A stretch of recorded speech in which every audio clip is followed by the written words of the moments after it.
Chapter 868. Because of the right to light, powerhouses like the National Master of the Golden Tribe Royal Court and Qin Yin of the Xiankong Temple had come to the divine halls of West Hill. Ninkei would not be able to resist any one of them. That was why he had kept a low profile and spent most of his time in the Revelation Institute. He did not even go to the precipice. According to his style of doing things, he should not have put himself in such a dangerous situation. In fact, according to his original plan, he would only stay for a month at most after sneaking into the West Hill Divine Palace. He would start his attack before the right to light officially started. However, he did not expect the situation to change so suddenly. Chun Pippi was imprisoned in the U prison by the West Hill Divine Palace, so he could only wait. Before he left Qinghe Prefecture, he had told Wang Jinglu that he would be back in a month at most. Now that it was autumn, he could not leave. He had to send another message to Qinghe Prefecture to ask Wang Jinglu to wait a little longer. As for Wang Jinglu's arrangements, he had no choice but to ignore it for the time being. It was already night. He returned to the Revelation Institute and took out his arrow box and iron cutlass. He walked along the path behind the Revelation Institute to the front yard of Peach Mountain. The front yard of Peach Mountain and several divine halls on the peak formed a straight line. The front yard was extremely wide and could accommodate tens of thousands of believers at the same time. It was the place where the right to light would be held. The deacons of the divine halls were tidying up the place. Not far away, several high-level array tactical masters were reinforcing the front yard. They must have arranged some dazzling miracles for the right to light. Ninkei was wearing the uniform of a servant of the Revelation Institute.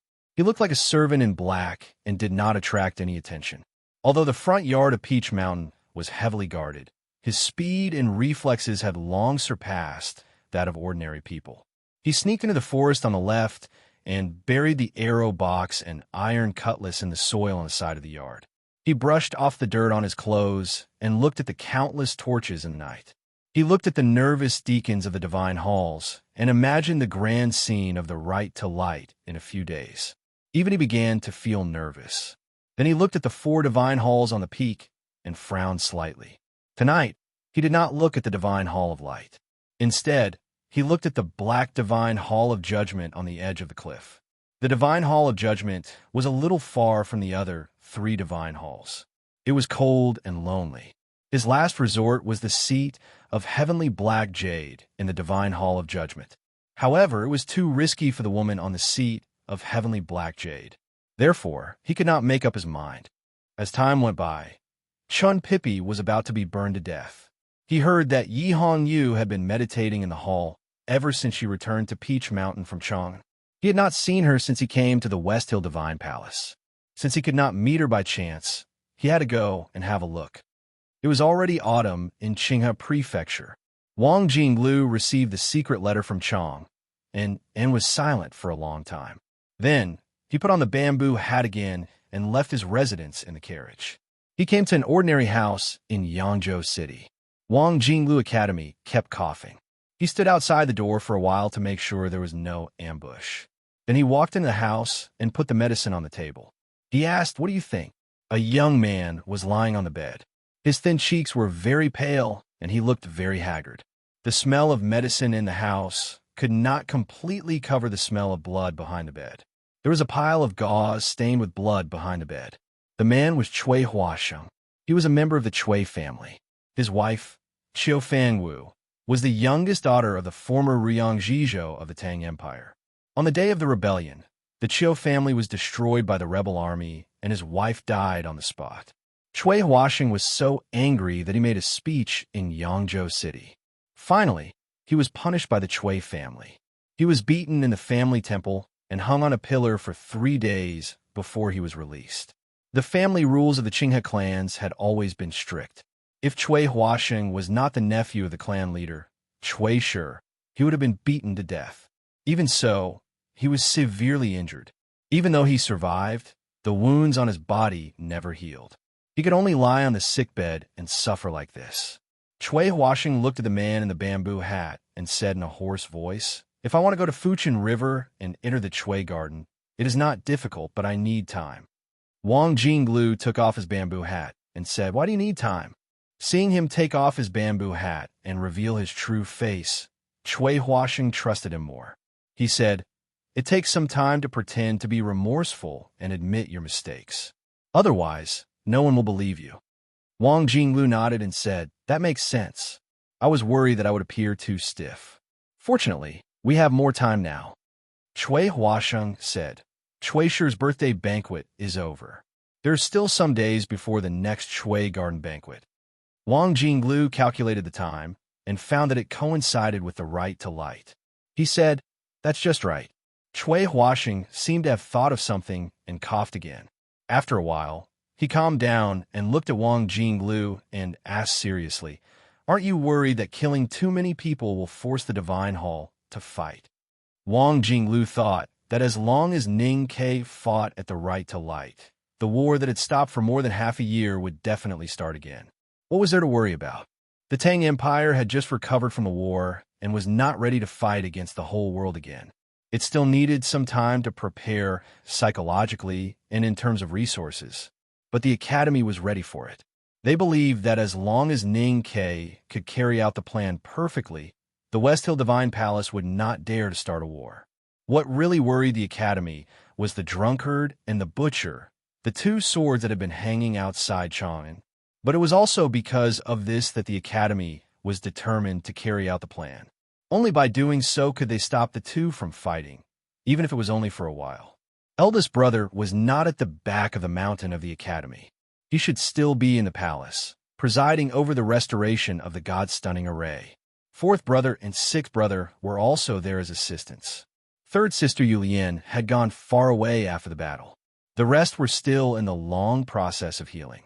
Now the back of the mountain of the Academy was under the command of second brother. Junimo was a swordsman. If he wanted to protect the back of the mountain of the Academy, he had to sharpen his sword. That was why he had been sitting under the waterfall behind the courtyard to sharpen his sword these days.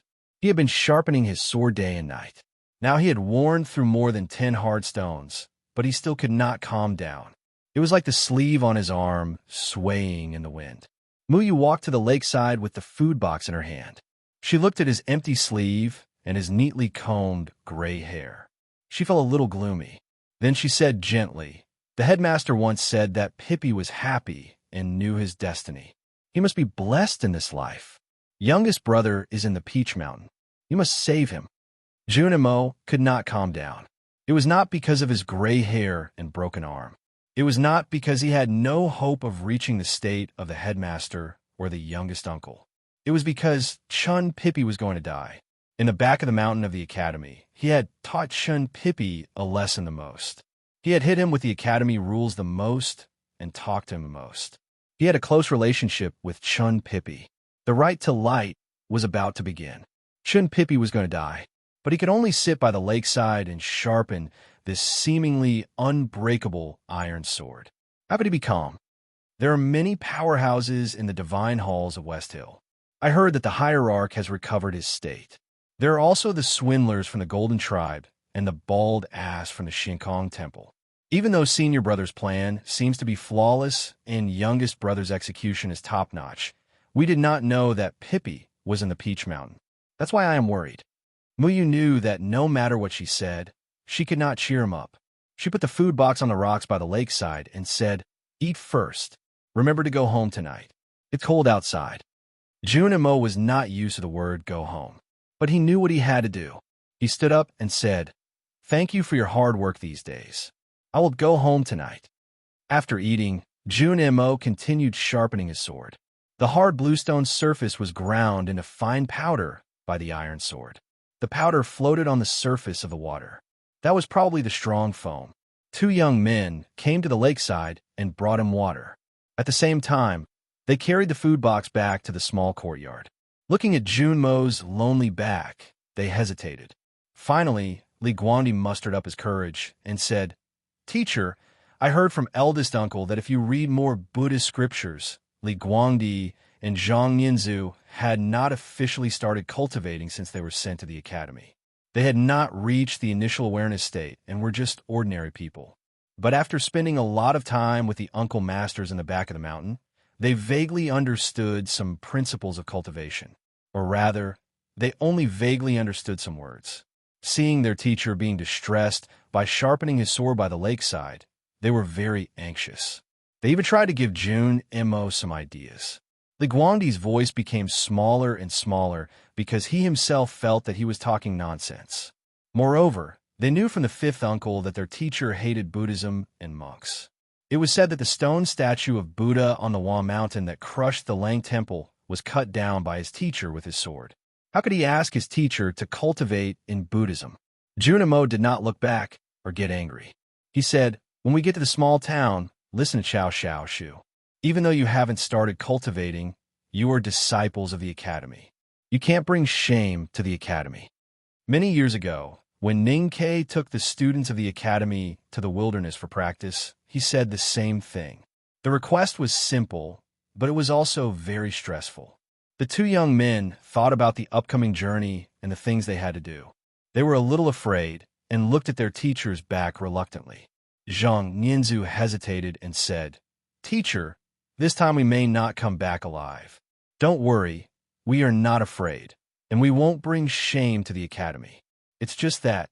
Jun Mo did not let his disciple finish his words. He turned around and looked at them and said, "As long as you want to live, you will. Even if Hao Ian asks me, this is the only answer I can give." That night, Jun Mo stopped sharpening his sword and returned to the small courtyard. Muyu made supper for him and brought breakfast the next morning. She sent Zhang Yinzu and Li Guangdi out of the Cloud Gate Array and to the front of the academy. She kept reminding them. The two young men knelt down and kowtowed to her. Li Guangdi said, "Masteress, you better go back early. I'm still worried about the teacher." Muyu smiled and touched his head. She did not leave until the horse carriage left the meadow. Since she was the masteress, she had to act like one.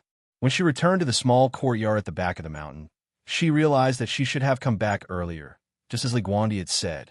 She looked at the gray hair on the ground and was extremely shocked. When Jun Mo raised his head from the well, her body swayed and she almost fainted. Jun Mo was very particular about his appearance. His hair was always neatly combed, no matter if it was black or gray. The ancient crown was always straight.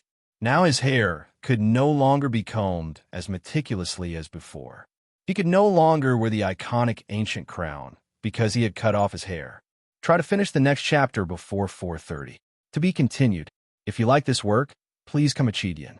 Come to vote for me. Your support is my biggest motivation. Chapter 869. Muyu looked at Jun Mo's head and clenched her clothes tightly with her right hand. She bit her lips hard and said in a trembling voice, "What are you doing? Do you really want to practice Buddhism?" Jun Mo had just washed his hair by the well. The clear water dripped down from the top of his head and wet his clothes. Hearing the voice behind him, he didn't turn around and said, "It's okay to read some Buddhist scriptures."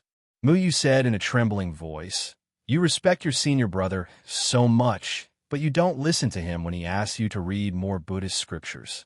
They're just two kids who don't know how to practice. Why do you listen to them?" Jun Mo looked at the hair dregs on the ground beside the well. After a moment of silence, he said, "I hate the Buddhism sect the most in my life. But now that I think about it, I might have missed something." Muyu said sadly, "Just because you want to find a way to recover from the Buddhism sect, you want to become a monk?" Jun Mo turned around and looked at her. Seeing the tears on her face, he said, "When did I say I want to become a monk? I hate the Buddhism sect because those bald donkeys don't produce or serve their parents. How could I become a monk? I just want to read some Buddhist scriptures to see if it can help me calm down." Muyu felt even more sad after hearing his explanation. She said in tears, "You shaved your hair and lied to me." Jun Mo explained awkwardly, "I just think it's ugly to have gray hair. Besides, it's troublesome for you to take care of it every morning, so I shaved it." Muyu was stunned and asked incredulously, "Just because of that?" Jun Mo nodded and walked to her. He said, "You'll get used to it after a few days. Don't be sad. It's good to shave it. Maybe the new hair will grow back to black." Muyu smiled through her tears and subconsciously reached out to touch Jun Mo's head. Jun Mo was very polite. Usually, he wouldn't let his junior brothers and sisters touch his body, let alone touch his head. but he didn't avoid them this time. Obviously, it was hard for him to bear it. His expression was stiff. Muyu gently touched his smooth head and suddenly thought of something. She looked at him and said seriously, "I know you hate the Buddhism sect, but you can't call the monks bald donkeys." Junimo frowned and said, "Practicing Buddhism doesn't mean I have to respect the Buddha. Even if the Buddha comes back to life, I will still scold him." Muyu smiled and said, "Even if you want to, you can't say those two words now." The sword pavilion welcomed a guest. That guest was dressed in a green robe and had a long sword at his waist. Judging from the vicissitudes of life in his eyes, he was already middle-aged, but he had an extraordinary bearing and had a sense of elegance. He was a powerhouse in the knowing destiny state, so he should be treated with respect. However, the disciples of the Sword Garret had seen many people in the knowing destiny state. The reason why they treated him so politely was not because they admired him, but because of the Sword Sage's order and his background. The most important thing was that he easily made people admire him. The disciples of the Sword Pavilion admired him for his courage and courage. His eyes were obviously seriously injured by the Sword Saint a few years ago, and the Tang Empire has become the enemy of the world, yet he still dared to come here. Chung Ziqing looked at the blue-robed man and slowly said, "Mr. Chow, please come in." The green-robed man was old Chow of the Spring Breeze Pavilion, Chow Xiaoshu. The sword pavilion was built between the sword-like cliffs. The mountain behind the cliff was hollow, and there was a hidden pool. Only the cave at the top could let in the sunlight. A thatched hut was built beside the pool, and the sword sage, Lu Bai, lived in it. When Chow Xiaoshu walked into the cave, Lu Bai was not in the hut, but fishing by the pool. The figures of the fish could be vaguely seen in the cold water, but there was no hook onto the fishing line. Chow Xiaoshu walked behind Lu Bai and bowed to him. Lu Bai did not turn around and said, "I heard that Mr. First never used a hook when fishing, so I wanted to learn from him. However, after so many days, no fish came up, but you came." Chow Xiaoshu said, "Why does the sword sage need to learn from others?" Lu Bai put the bamboo pole aside, shook his head, and said, "Everyone should learn from others. Even the headmaster of the academy once learned from an old farmer, let alone people like us." Chow Xiaoshu said, "That makes sense, so I came here today to learn from the sword sage." Lu Bai said coldly, "A few years ago, you were in the imperial palace of Chong and watching the lake of knowing destiny. After that, you passed by the South Jin Kingdom and invited me to fight with my sword. For the sake of the Tang Emperor, I gave you a sword, and you were blind for several months. Even if you have made progress now, how can you be my opponent? If you had directly entered the second floor of the academy, there might have been hope. Now that you say learn from me, it is so arrogant and stupid. It does not sound like something you would say. You are like a great river in sword Taoism, and I am just a stream in the mountains. How can I compare to you? But water will always flow to the bottom, and the principle is the same." Chow Xiaoshu smiled and said, "I know very well that I am not qualified to challenge you, but I'm going to do something, and I may lose something very important. I want to make up for the regret in my life before that. However, looking back, I have friends, brothers, a wife, a son, and a daughter. Although my father is old, he can still eat 2 bowls of rice, and I still have the strength to scold the Abbey Dean on the streets of Chang'an. I have not been a mediocre person, but I have made some achievements. Although they are not great, I am willing to do them. I have missed some opportunities, but I do not feel regret. I have never lacked courage, and even dared to draw my sword in the face of a powerful enemy. I have never lost my calmness, and I am sure that my life over the past few decades has been very valuable, and I have not wasted it." His calm and gentle voice echoed in the quiet cliff cave, and when it collided with the stone walls that were as hard as swords, it became unusually sure, like metal colliding. Lu Bai's eyes became brighter and brighter, and he felt that this person was really interesting. He asked, "I think I know what you want to do." Chow Xiaoshu smiled a little shamefully and said, "The biggest regret in my life is that I could not even take one sword from you, so I want to ask you to grant me another sword. But because there are things more important than my life to do, I ask you to spare my life. I know this request is indeed a little ridiculous, but please fulfill it." Lu Bai slapped his thigh and laughed, saying, "How can I not fulfill such a ridiculous request?" It was almost noon, and the sunlight finally shone from the top of the cliff cave of the sword hut, falling on the cold pond. The fish hidden in the water plants swam out happily, coveting the warmth that had not been there for a long time. After a while, these fish hid in the depths of the water plants in fear, because the sunlight in the cliff cave was suppressed by several stunning sword lights, and the sharp sword intent seemed to cut the pond water into countless pieces. For extremely clear sounds rang out, and then everything became quiet. Lu Bai sat by the pond, as if he had not moved. The ancient sword beside him had already returned to its sheath, as if it had not moved. There was only half of the broken sword left in Chao Xiaoshu's hand, and 4 sword pieces scattered in front of him. Previously, he had divided one sword into 5, and 4 of them had blocked 4 of Lu Bai's swords, but he had still lost. Chao Xiaoshu's face was slightly pale, and his chest was stained with blood, but his eyes were very bright, and his expression was very satisfied, because he had taken 4 swords. Most importantly, he had no more regrets in his life. Lu Bai looked at him, and suddenly narrowed his eyes and asked, "Are the Tangs so cruel to themselves?" Lu Bai was the most powerful man in the world. In the past few years, he had even had countless opportunities to cross the threshold and enter above the 5 states. But he had been suppressing his state of mind and momentum in this cliff cave until the Battle of Verdant Canyon, when he was stimulated by Jun Mo to use the strongest sword intent. Even if he did not want to cross the threshold, he still did. When one reached this state, he had an indescribable sense of everything in the world. At the moment when his sword intent invaded Chao Xiaoshu's body, he knew what the Tangs were thinking. Chao Xiaoshu looked at him and said with a smile, "There are many Tangs who are as cruel as me. If the South Jin Kingdom and the Tang Empire join hands, and the Sword Garret and the Academy side by side, maybe even the heavens will be afraid of us." Lu Bai did not speak. Chao Xiaoshu stood up, bowed, and then walked out of the Sword Garret. The autumn wind blew up his green robe that was cut by the sword wind, revealing the long sword wound on his chest and abdomen. The bloody stroke seemed to pierce through heaven and earth. His snow mountain and ocean of chi were all destroyed by Lu Bai's powerful sword intent. From then on, he could no longer cultivate, and could only be an ordinary person. However, the autumn wind blew gently, and he felt refreshed. Chao Xiaoshu left the South Jin Kingdom and came to a small town on the border between the Song Kingdom and the Yin Kingdom. He bought a yard in the town, rented a house on the street, and started a painting and calligraphy business. Later, 2 teenagers from far away also came to the town and were hired by him to help him. The business of the painting and calligraphy shop quickly went on the right track. It didn't take long for even the nobles and celebrities in the county to know that an elegant merchant had appeared in the town.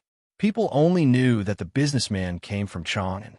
He was elegant and unrestrained, and had an ancient style without arrogance. He was good at doing business, but did not use money. He welcomed customers, but did not bully the poor. He was like a refreshing breeze that made people feel relaxed and happy. Although he did not bully the poor, and even if beggars came to him, Chao Xiaoshu would still give them money, and even personally pour tea for them. However, such an elegant business had to choose its customers. Even the most unreasonable beggars would be touched by his kindness, and would not dare to hold a porcelain bowl and drink tea every day. The butcher in the only butcher shop in the town, covered in oil, was not interested in appreciating the paintings and calligraphy. The butcher preferred to eat meat.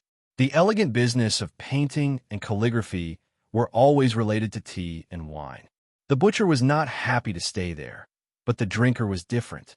When the drinker found out that Chao Xiaoshu was really good at appreciating these things, he refused to leave the painting and calligraphy shop. Every day, he discussed painting and calligraphy with tea and wine, and only returned to the butcher shop when it was time to eat. When Chao Xiaoshu walked into the small town, Lu Bai also left the Sword Garret and walked into the city of Lincoln. Lu Bai's sword was the greatest pride and glory of the South Jin Kingdom for many years. In the city of Lincoln, he was like a god. However, when he walked into the city of Lincoln, no one noticed him. because no one believed that such an ordinary person could be the Sage of Sword, and no one would believe that the Sage of Sword would walk in the dirty streets of the eastern city. Lu Bai walked to the shabby house and looked at Yi Su, who was teaching the children. Yi Su looked up and saw him. He shook his head helplessly and said to the children, "That's all for today." "Yes, that's all for today. 3 chapters are over. See you tomorrow." In the 33rd chapter, one word needs to be changed. The Abbey Dean is sitting in front of the window, not standing in front of the window, unless he uses a prosthesis. His fingers, even if Sang Sang helped him grow them, would be too miserable. As for the second brother, I wanted to write that his hair turned white overnight, but I thought it was too old-fashioned. So I made his hair gray. I wanted him to take this opportunity to shave his hair so that a brand new second brother would appear. Ha! Please vote for me at the end. To be continued. If you like this work, please come to Chidian. Come to vote for me. Your support is my biggest motivation. Chapter 870. You should thank Jun Mo. Yi Su said this to Lu Bai for the first time in the dilapidated house. Then he said with emotion, "Even though I can no longer practice swordsmanship, I am satisfied to see your sword in the human world." Lu Bai was standing by the window, looking at the lunchbox on the windowsill. Hearing Yi Su's words, he turned to him and said with a smile, "I am satisfied too." He was wearing a comfortable silk shirt, which was not embroidered with money on purpose. He was wearing a pair of comfortable cloth shoes, which did not make him look refined. He didn't carry a sword, nor did he emit any fierce sword intent. With his hands behind his back, he looked like an ordinary person in Lincoln City, giving people a comfortable feeling from inside to outside. Yi Su's ocean of chi and mountain of snow had been destroyed, but his eyes were still there. One look at Lu Bai, and he knew that the most powerful man in the world had improved again, but he couldn't tell which level he had reached. It was difficult for the highest peak in the world to grow even an inch higher. But Lu Bai did it. Yi Su knew that it must have something to do with the Battle of Verdant Canyon. That was why he said that Lu Bai should thank Jun Mo. The Battle of Verdant Canyon was the peak of swordsmanship in the human world. Lu Bai, the Sage of Sword, Jun Mo of the Academy, and Yi Su of Haotian Taoism were the protagonists of this battle. They were the 3 most powerful swordsmen in the human world. In this pinnacle battle, Yi Su had become a cripple, Jun Mo had lost his arm, and his cultivation path had been severed. Lu Bai had also suffered serious injuries, but he was indeed the strongest cultivator in the world. He was the first to recover his cultivation level, and he even had a breakthrough. Lu Bai said, "Chao Xiaoshu went to the sword garret to see me. He never entered the academy in his life. His Taoism fate was broken, and he could only live in the wild. He was not on the right path and could never reach the peak of swordsmanship. He was not as good as you 10 years ago, but he was free and easy. He was fearless in the face of death and had no regrets in the face of loss. He lived his life according to his heart. I learned something from his words and deeds, so I left the sword garret." Only then did Yi Su realize that there was another reason besides Jun Mo. Lu Bai continued. "A few years ago, I left Chao Xiaoshu's sword in the sword garret. After that, the former judge lent it to I Ching. I Ching was injured by Ning Ke, so I lent the sword to Yi Hong Yu and asked her to kill the judge. That was the happiest time I've ever borrowed a sword. Last year, the headmaster of the academy borrowed my sword in the wilderness to slay dragons and gods. That was the most glorious time for me to borrow a sword. This time, when the academy asked Chao Xiaoshu to borrow a sword from me, I did not refuse because I like this person and also because the headmaster of the academy once gave me glory. This is the most willing time for me to borrow a sword." Yi Su walked to the window and poured him a bowl of water. "The first sword I borrowed killed the judgment, the second sword cut the heavens, and the third sword cut the heavens. If I can kill with a borrowed sword, then who should I kill with my own sword?" Lu Bai smiled and said, "If I can kill people with a borrowed sword, then who should I kill with my own sword?" When I came out of seclusion and looked around, I did not see Kaharan or Lien Sheng. The headmaster of the academy has already ascended to heaven. The Abbey Dean has become a useless person, and Jun Mo is not free yet. You are preaching in a shabby alley. Who else is worth killing? Yi Su guessed what he was going to say and said, "You will die." Lu Bai said, "A sword is lonely and straight. It would rather be broken than rust in the grave." Yi Su held the bowl of water and said, after a moment of silence, "Why are you telling me this?" Lu Bai said, "Chang'an is too far away. Except for Jun and Mo, I am only willing to tell you this." Only Jun and Mo and Yi Su were qualified to hear these words. That was why he came to Lincoln after leaving the sword garret. Besides, there was another thing he wanted to tell them. What you have done and what you have preached to the people will not be tolerated by Haotian or Taoism. Even the Abbey Dean will not tolerate you. I will probably never come back again. Without my protection, you will become a rotten corpse in the filthy streets. That is why I am here to persuade you to go to the academy." Yi Su said, "Someone once said the same thing." Lu Bai said, "It seems that Ning Ke has really left Chang'an. I think the Peach Mountain will be very lively in a few days. How can I not go and have a look?" Yi Su said after a moment of silence, "Maybe it will be really lively." Lu Bai said, "Your younger brother is going to die." Yi Su said, "If it is convenient, please deliver a letter for me." Lu Bai said, "Yes." Yi Su said, "I hope it will not affect your Taoism." Lu Bai said, "It won't." Yi Su handed over a piece of paper and said sincerely, "I wish you can see the Tao." Lu Bai said, "I want to see the Tao, and the Tao must see me." After saying this, he took the bowl of water from Yi Su. He did not drink it, but poured on the ground. Then he laughed and walked out of the iron house with his hands behind his back. No one knew where he was going. Yi Su looked at the water stains on the ground and knew that this was an early morning. There was no one in the world who was worth killing for Lu Bai. So when he decided to do something, no one could change his mind. Yi Su did not spend too much energy on this matter. He just wanted Pippi to be alive. However, he could not do anything now except write a letter. A letter was sent to the Divine Hall of Judgment through a secret channel. It was said to be a secret channel because even the people in the Divine Hall of Judgment did not know who this channel belonged to and where it led to. When the deacons in black of the Judicial Department reacted as quickly as possible and began to investigate the clues, 3 people died on the cliff plateau of the Divine Halls of West Hill. No matter how horrible the punishment of the Judicial Department was, they could not make the dead talk. There was a sword drawn on the cover of the letter, and it was written that the great divine priest of judgment would read it in person. The deacons of the Judicial Department had long been in awe of the woman on the seat of heavenly black jade. They did not dare to act on their own, nor did they dare to let other divine halls know. They quietly sent the letter to the divine hall. Yi Hongyu looked at the cover of the letter and knew where it came from. Several years ago, a letter had been sent to her through this secret channel. However, at that time, she lived in a remote stone house on the cliff plateau and was in the most difficult period of her life. That letter was very important to her at that time. She did not know why Lu Bai wrote to her at this time.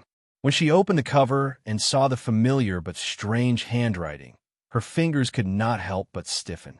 After reading the letter, she was silent for a long time. In front of the verdant canyon, she had arranged more than 10 deacons in black and several West Hill Divine Guards to protect Yi Su.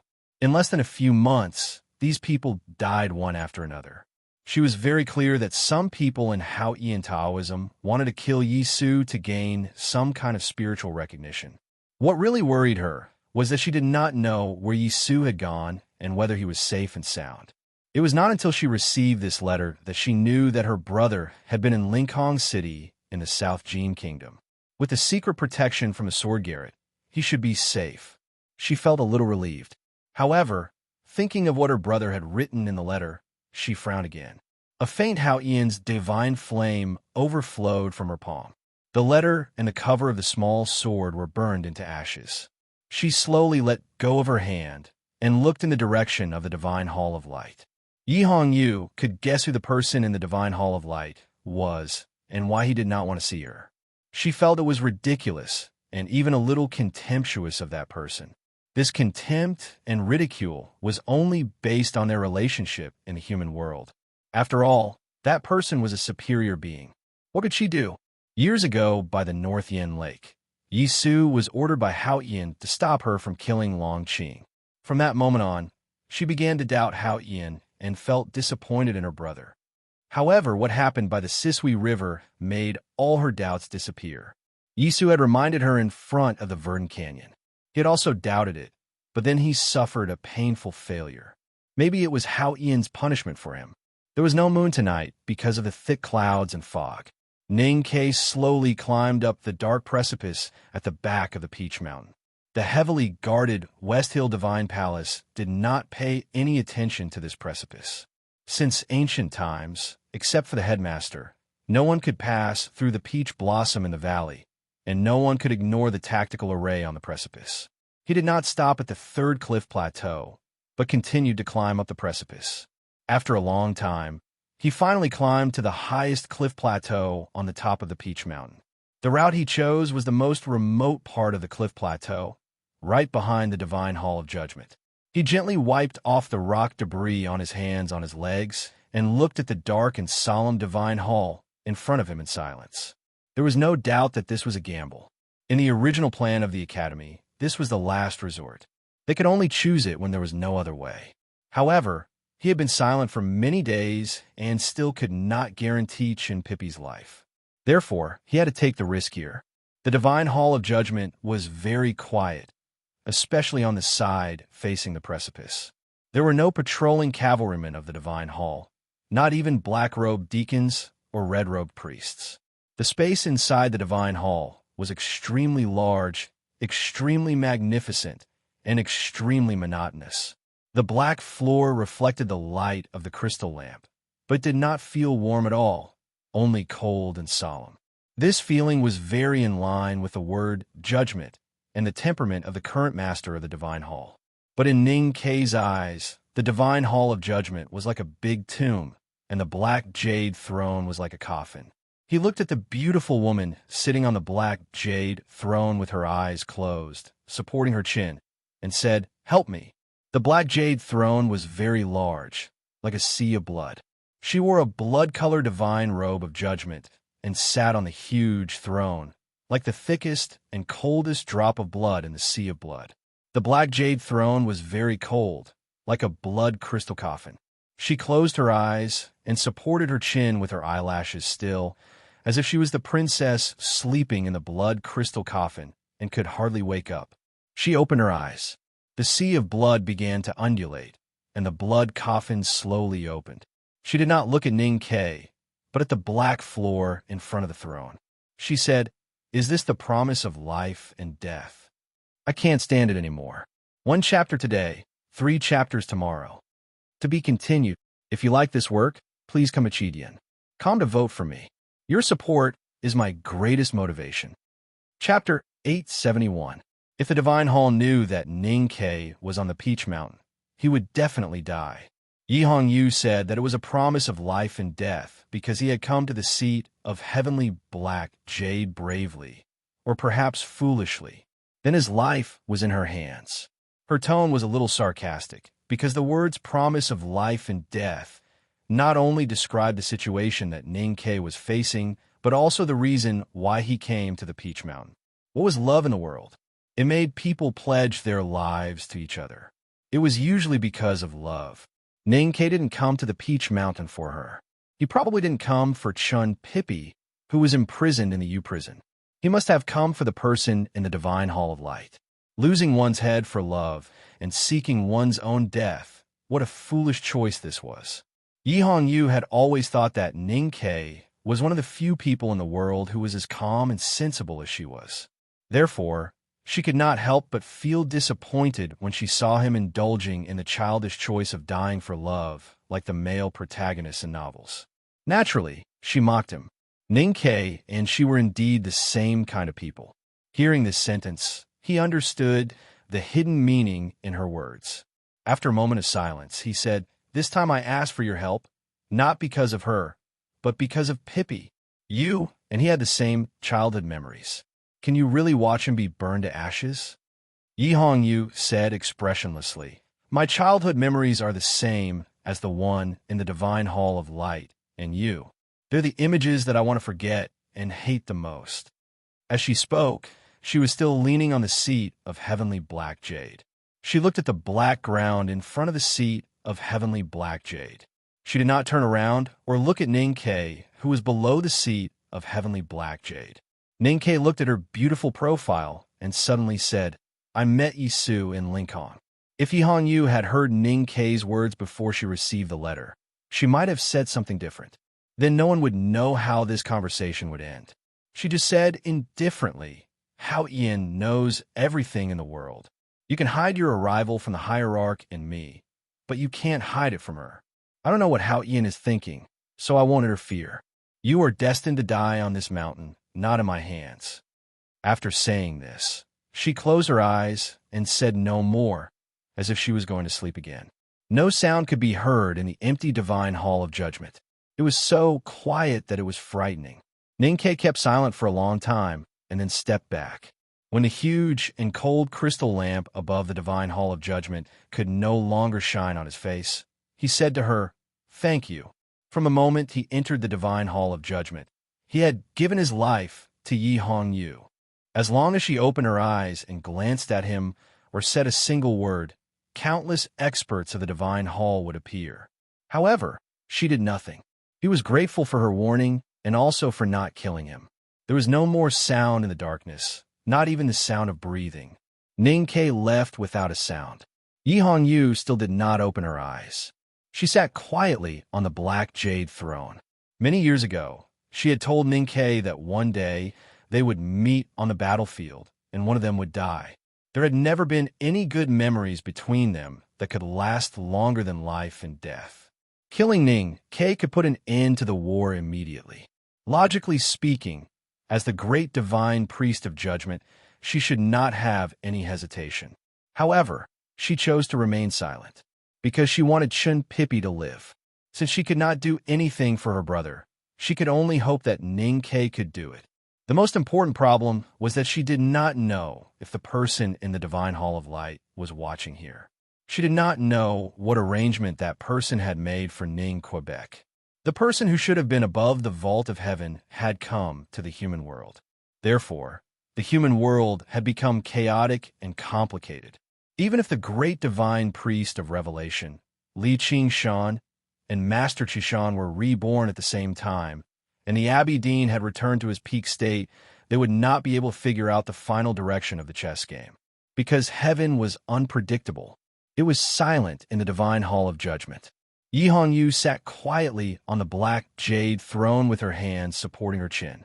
She thought of the coming right to light and gradually fell asleep. She did not want to think about it anymore. The blood-colored judgment god robe covered her perfect body. The blood-colored black jade throne nourished her mental state. She looked dignified and lonely at the same time. In the autumn of the 3,450th year of Daji, the right to light was officially held on Peach Mountain. Several small towns in front of Peach Mountain had been heavily guarded. More than 2,000 papal cavalrymen wearing armor with talisman lines rode on handsome horses and patrolled around vigilantly. The front yard of Peach Mountain was even more guarded. More than 100 West Hill Divine Guards carrying divine knives were watching the passages around like eagles. In the early morning, envoys and believers from various countries entered the mountain one after another. However, the mountain path was silent. No one dared to make a noise. It was not because of the calming effect of the ritual music coming from the front yard, but because of the solemn and sacred atmosphere that enveloped the entire Peach Mountain. More than 10 talisman masters and array tactical masters stood in the center of the front yard of Peach Mountain and began to activate the array that had been set up beforehand. The array was activated. The autumn wind on Peach Mountain gradually became stronger. Peach blossom petals were scattered in the wind. The chi of heaven and earth in the foothills was summoned. Dozens of Hao-Ian sect flags were fluttering in the wind. The 47 waterfalls on Peach Mountain were broken into countless tiny water droplets that were blown to the front yard of Peach Mountain and then slowly fell. The drizzle fell on the front yard of Peach Mountain. The dust was collected and the dry autumn air was gone. The flat stone ground was washed clean. The altar made of white stone was as clean as jade. The drizzle from the waterfall was turned into mist by the autumn sun. The mist rose into the air and turned into 3 big shields. When the mist dissipated, it turned into 3 halos made of clear light. covering the entire Peach Mountain. The clear light gradually disappeared, but the three big arrays had been set up. Tens of thousands of believers were also sprinkled by the drizzle. Their clothes were not wet. Instead, they felt refreshed. When the three cloud shields turned into three halos and finally into three arrays, those believers who saw such arrays for the first time were so excited that they knelt on the ground and kept praising Hao Yin. The new emperor of the Yin kingdom, Chongming, arrived. So did the emperors of the small kingdoms, such as Song, Qi, Liang, and Zhen. The lord of the Song family, the abbot of the Lang Temple, monk Guanhai, the world wayfarer of Buddhism, Xiankong Temple's Qin Yin, the national master of the Golden Tribe Royal Court, and the #1 martial arts master of the Royal Court, General Lebu, the rogue cultivators from all over the world, the teachers and students of the Revelation Institute, the divine priests and deacons of the 4 divine halls, and even the servants were here. These people stood closer to the foot of the mountain, far away from the tens of thousands of believers. They watched the believers kneeling on the ground and praying, each with their own thoughts. The divine priests and deacons of the divine halls of West Hill were naturally proud. The Buddhist priests remained silent. The national master of the royal court smiled and said nothing. General Lebu, however, frowned. 2 sacred chariots slowly descended from Peach Mountain and stopped above the front yard. The sacred chariot in the middle was extremely huge. There were thousands of rays of light shining through the layers of gauze. There was a tall figure in the light. It was the hierarch lord of the divine halls of West Hill. The sacred chariot on the side was relatively smaller, but the gauze was as red as blood. It was indescribably cold and murderous. A beautiful woman was sitting in the chariot. Her black hair flowed like a waterfall. It was the great divine priest of judgment, Yi Hongyu. It was the first time for most of the believers to see the hierarch and the great divine priest of judgment. After seeing the 2 sacred chariots, they were so excited that even their voices trembled. The bigwigs on the front yard felt even more complicated. The divine halls of West Hill had always ruled the world of Hao Yin. The hierarch lord and the 3 great divine priests of West Hill were the most powerful beings in the world. However, the great divine priest of Revelation was dead, and there was no successor. The divine hall of light had been in constant turmoil for the past 20 years. Now, even the eternal lamp in the hall had been extinguished. Today's right to light was so grand, but the 2 sacred chariots seemed so lonely, which made the divine halls of West Hill look even more gloomy. Compared to the divine halls of West Hill, the guests who came to watch the ceremony were more powerful. Apart from the academy and the devil's doctrine of the wilderness, almost all the powerful cultivators in the human world were present. Among them, the national master of the royal court and Qin Yin of the Xiankong Temple were the most distinguished, which made the sword garret of South Jin Kingdom even more conspicuous. The representative of the sword garret of South Jin Kingdom was Lu Yiqing. This blind swordsman in the knowing destiny state was rumored to have killed the emperor of South Jin Kingdom. However, compared to the other people at the right to light, he was still lacking. This made the divine halls of West Hill very dissatisfied. The hierarch's palanquin released his power, and everyone could feel his displeasure. At this moment, a white line suddenly appeared in the clear blue sky above Peach Mountain. The white line was very thin, as if someone had drawn a line on the blue sky with a needle. Then, a sword appeared in the front yard of Peach Mountain. The sword looked very ordinary. The hilt was wrapped in soft and dense Zhangjiang cloth. The blade was probably made of green steel. It did not look very sharp, and there were no Fu characters carved on it. But everyone's eyes were attracted by the sword, because the sword was not in anyone's hand. It was suspended in the air above the front yard of Peach Mountain. The sword vibrated slightly, making the air vibrate and making a comfortable sound. No one knew how the sword came to the front yard. Even the hierarch lord, the national master of the royal court, and Qin Yin could only see a thin white line in the sky before the sword appeared in front of them. Moreover, the invisible array that covered the outermost layer of Peach Mountain could not stop the sword at all. It did not even react. That was the most shocking thing. The flying sword quietly hovered in the air, as if it was held by an invisible hand. If someone was behind the sword, they would see that the head of the sword was slightly raised, facing the divine hall of light on Peach Mountain. There was no sign of disrespect. It just looked at that place quietly. Try to finish the second chapter before 3 o'clock. To be continued. If you like this work, please come to vote for me. Your support is my greatest motivation. Chapter 872.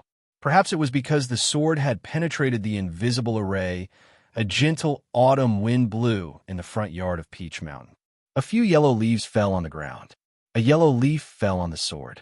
It did not break because there was no sword intent on the sword. It was just ordinary. The leaf bounced on the ground and fell back to the ground. It was very unusual because everyone on the front yard had already guessed whose sword it was. Only Lu Bai's sword could appear in front of them in an instant and fly to Peach Mountain in such an arrogant manner. The hierarch's tall figure leaned forward in the dazzling light. The hierarch was a little angry because Lu Bai's sword was facing the divine hall of light. Even though it was disrespectful, it did not show its submission. More importantly, the sword appeared after the hierarch. This meant that Lu Bai placed himself above the hierarch. He was the hierarch of the divine halls of West Hill. Being above him meant being above the human world. At the back of the mountain of the academy, the hierarch was severely injured by the 23-year cicada cultivation. He lost his sight, lost his hand, and lost his ocean of chi. He had to sacrifice his life to escape back to Peach Mountain. He thought he was useless and hid behind the dazzling light because of the fear in his heart. Who would have thought that Hao Ian would come to the human world? From the moment he knelt in front of Hao Ian, it was the first time he had real confidence and courage since his lower abdomen was injured decades ago. Hao Ian was angry at the Jishou Abbey, and he was now the real representative of Hao Ian in the human world.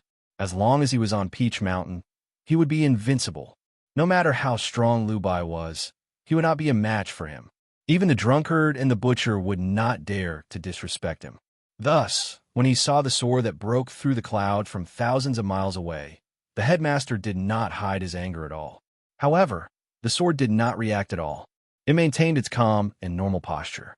There were 5 visiting professors in the divine halls of West Hill.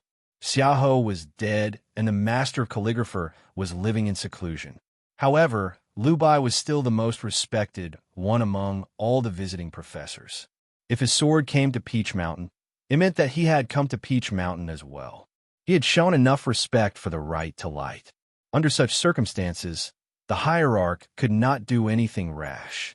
The chief of the Revelation Institute was standing beside the sacred sedan.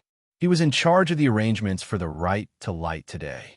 Seeing that the hierarch did not give any orders, he signaled for the ceremony to begin. The sacred Taoist canon music resounded throughout the Peach Mountain and gradually gathered in the front yard. The music entered everyone's ears. The chi of heaven and earth danced with the music. The wind blew again, but this time it was not the chilly autumn wind. Instead, it was as warm as spring.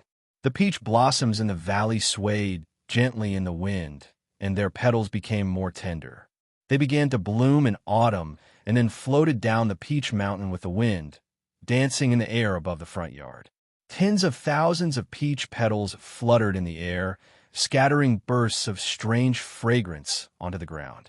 This kind of fragrance was not the natural fragrance of peach blossoms. It was thicker than the fragrance of any flower in the world, sweeter than the frosting of hibiscus store. However, when it entered people's noses, it did not feel greasy at all.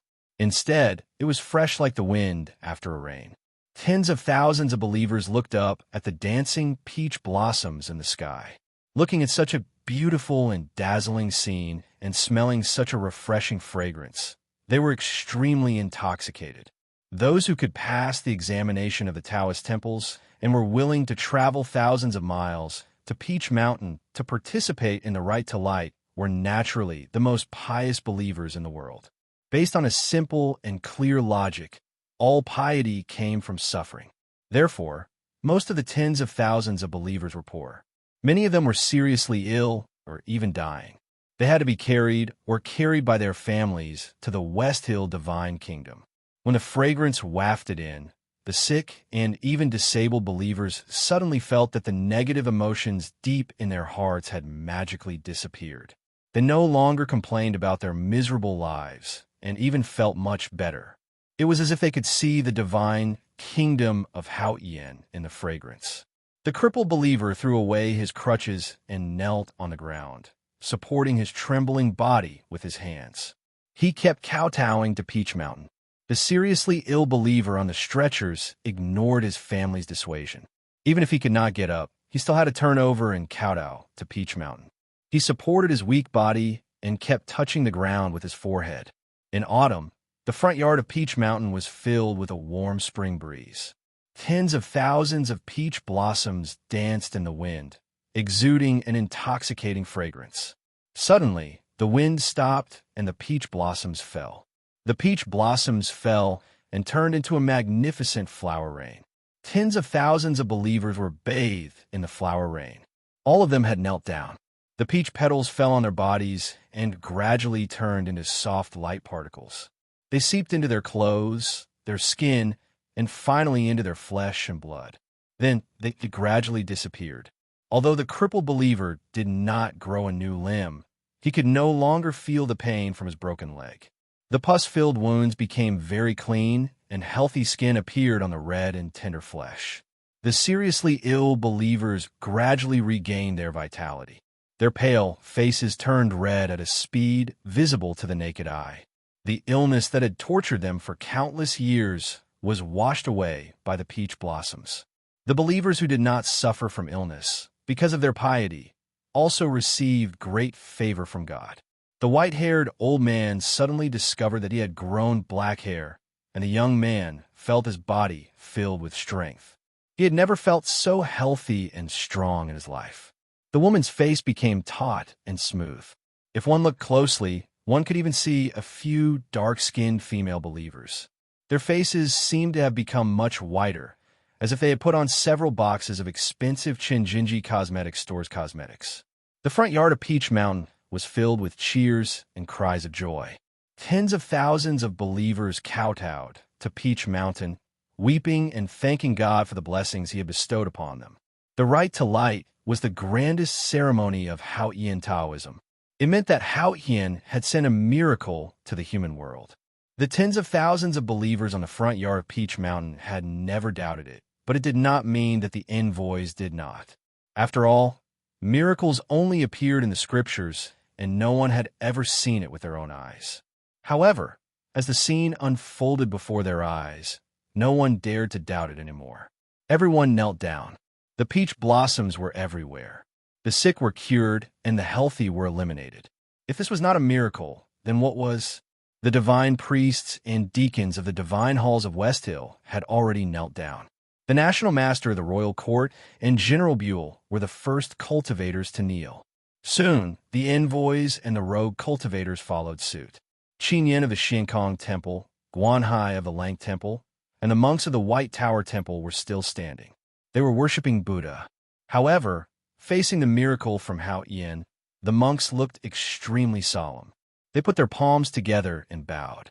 Qin Yin looked at the peak and bowed deeply. He was touched by God's mercy. The sword in the air, facing the divine hall of light, also bowed slightly. The crying, thanking, and praying in the front yard of Peach Mountain gradually stopped. After a series of complicated procedures, the most important part of the right to light had finally come: the sacrifice to heaven. Countless Taoist temples in the human world offered sacrifices to heaven every day, not to mention a place like the divine halls of West Hill. They were very familiar with the process. However, since it was the grandest right to light, it was naturally different from the ordinary ones. The white stone altar in the front yard of Peach Mountain was proof of that. More importantly, the sacrificial offerings for the right to light must be extraordinary. The altar near the white stone altar was filled with rare treasures offered by various sects and rogue cultivators. There were even 2 herbs needed to make the heavenly power pill. One could imagine how much effort the believers of Hao-Yen had put in for this right to light. However, compared to the official offerings of the right to light, these rare treasures and the 2 herbs were too shabby because today's offering was a person. That man was certainly not an ordinary person. He was called the peerless genius of Hao-Ian Taoism the moment he was born. He had the purest blood of Hao-Ian Taoism. Both his paternal and maternal lineages were the noblest inheritance of Hao-Ian Taoism. He had studied and lived in the unknown place of Hao-Ian Taoism since he was a child. Later, he went to the academy in Chang and to study with the headmaster. He was the youngest knowing destiny state cultivator in the cultivation world. He had even taken the heavenly power pill. He was the only Chun Pippi in the world who belonged to the academy in Hao-Ian Taoism. The warm autumn sun warmed the white stone altar. However, when the altar was opened, a cold aura seeped out from the ground and almost froze the entire altar. This was because the bottom of the altar led directly to the U-prison. The white stone altar opened and closed again. 2 West Hill Divine guards appeared in front of everyone with Chun Pippi in custody. Chun Pippi was still wearing the uniform of the academy. No one knew if this was the Divine Hall's arrangement or if he was too lazy to change after he was captured and brought back to Peach Mountain. He did not have any restrictive talismans on him, but did he have the usual shackles on prisoners? Even his hands are not tied with ropes. The West Hill Divine Palace was not worried that he could escape. Although he did not have any restrictive talismans on him, the ocean of chi and mountain of snow in his body was personally set by Hao-Ian. No one could undo it. Around the altar were envoys and cultivators from various countries. Some of them did not know Chun Pippi, and only a few had seen him before. However, through the Divine Hall's deliberate propaganda, everyone knew that he was Mr. 12 of the Academy, and that he was his father and son with the Abbey Dean of Jishou Abbey. No one spoke. It was quiet. Some did not know what to say, while more did not dare to say anything. The West Hill Divine Palace had chosen Chun Pippi as the sacrifice for the right to light. This meant that after thousands of years, the internal structure of Hao-Ian Taoism had finally changed. This meant that the heavens were dissatisfied with Hao-Ian Taoism, especially with Jishou Abbey. On the other hand, it was a cruel punishment for the Academy. It was very quiet, and everyone looked very solemn. Some people did not dare to speak because they knew very well that this grand right to light was a sacrifice to Hao-Ian, but it was also a trap that Hao-Ian Taoism had set for the Academy. The Academy did not send anyone to the right to light, but they would definitely show up at Peach Mountain today. Even though they knew it was a trap, they still had to come. Otherwise, why would the Academy be called the Academy? The peach blossoms were everywhere, and Hao-Ian had blessed them. The atmosphere was sacred and joyous. However, everyone knew that this atmosphere could not last forever. The moment the people from the Academy appeared at Peach Mountain, the right to light would become the fiercest battlefield. No one knew how many powerhouses would die. I will try to finish the next chapter before 5:30. To be continued. If you like this work, please come Chidian. Come to vote for me. Your support is my greatest motivation. Chapter 873. The people near the white stone altar knew that the Academy would come, but they did not know when. This kind of waiting was undoubtedly a kind of mental torture, so they looked solemn and silent. This kind of silence, in a sense, represented the respect and even awe of the Academy. However, at this stage, no one believed that the Academy could still win, even though they were in awe.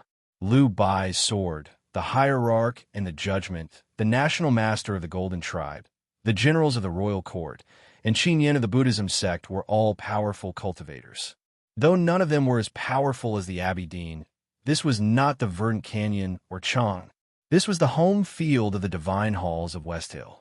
With the tactical array and manpower that Hao-Ian Taoism had accumulated over the years, Mr. First, Mr. Second, and even Mr. Third, who was rumored to be the 23-year cicada cultivation, were all here. Not to mention that Qin Yin and the National Master had vaguely guessed the secrets of the Divine Hall of Light, and those in the Divine Hall knew about the drunkard and the butcher. This was not something that the Academy could fight against. Ignorance always made sense, especially on the religious Peach Mountain. Unlike the bigwigs around the altar, the tens of thousands of devout believers who had just woken up from the rain of peach blossoms had no idea of the hidden dangers of today's right to light. They did not know who the fat man on the altar was either. They only knew that since he was the sacrifice for the right to light, he must be a rebellious and evil person. The believers stood on their tiptoes, trying to see the fat man more clearly. They stared at him with disgust and even hatred. If looks could kill, Chun Pippi would have been riddled with holes. Chun Pippi was fat and thick-skinned. He stood on the white stone altar, facing the tens of thousands of hostile eyes. He seemed to be unaware of them, and then he did something that no one expected. This was the right to light, a sacred altar. Everyone was waiting to see him burn to death, but he did not have any self-awareness as a sacrifice. He was either crying and repenting, or he was so nervous that his face turned pale, or he was like all the great devils in history, angrily rebuking the heavens, and then being struck by lightning. He sat on the altar. Chun Pippi felt it was too tiring to stand. Besides, when he was escorted out of the U-prison, he felt cold and uncomfortable. The altar was warmed by the autumn sun, so it should be more comfortable to sit. So he chose to sit.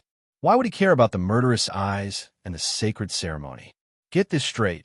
I'm the one being burned to death, okay? Am I supposed to pay attention to my appearance at this time? Do you think I'm a second brother? The altar was indeed warm, even a little hot. Chun Pippi tilted his body and showed his left buttocks to the hierarch behind him. Then he opened his shirt and started fanning himself. This damned autumn. He wiped the sweat off his forehead with his sleeve and shouted to a West Hill Divine Guard below the altar. It seems that you're still waiting for someone. Can you give me some water? The expression on the West Hill Divine Guard's face was very stiff. He had never seen a prisoner on death row like this. He was clearly about to die, but he did not show any fear and even wanted to drink water. The VIPs who came to attend the right to light were very close to the white stone altar. When they heard Chun Pippi's words, their expressions changed. Monk Guanhai put his palms together and silently chanted the name of Buddha. He thought to himself that this man was indeed Ning K's senior brother. Even his style of doing things was the same, indescribable. Qin Yin silently thought to himself that Chun Pippi was indeed a disciple of the academy. He was still so ferocious even in the face of death. Emperor Yin Chongming frowned and thought to himself, this man is obviously not a Tang, but why does he speak and act like one? Yi Hongyu in the sacred sedan thought to herself, this guy is still so thick-skinned. General Lebu, the most powerful martial artist in the Golden Tribe Royal Court, looked at Chun Pippi on the altar and said in a low voice, you are about to be burned to death by the divine fire. Are you afraid of thirst?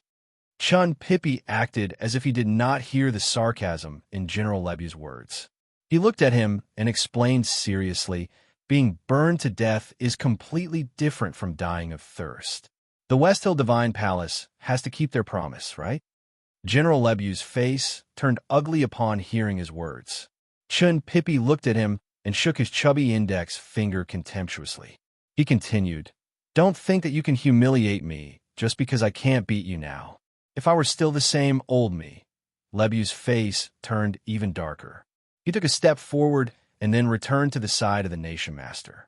Chun Pippi looked at the footprint left by his right foot on the hard ground and thought to himself, damn it, even if my ocean of chi and mountain of snow is not destroyed, I probably can't beat this man. The academy was particular about taking things for granted. The disciples of the back of the mountain liked to take things for granted and were used to using the word so everywhere. He was so ashamed that he became angry. He rolled up his sleeves and walked down the altar. He yelled at Lebu, if my father is not destroyed, he can crush you with his little finger. Any of my senior brothers and sisters can beat you until you cry for your parents. Why do you have to be so arrogant in front of me? Beat me to death now if you can. The sacrificial offering of the right to light walked down the altar by himself. It was a funny scene. It was chaos around the altar. The head of the Revelation Institute hurried to stop him with several West Hill Divine Guards. Chun Pippi did not stop. He cursed at Lebu through the Divine Guards. Come and beat me to death if you can.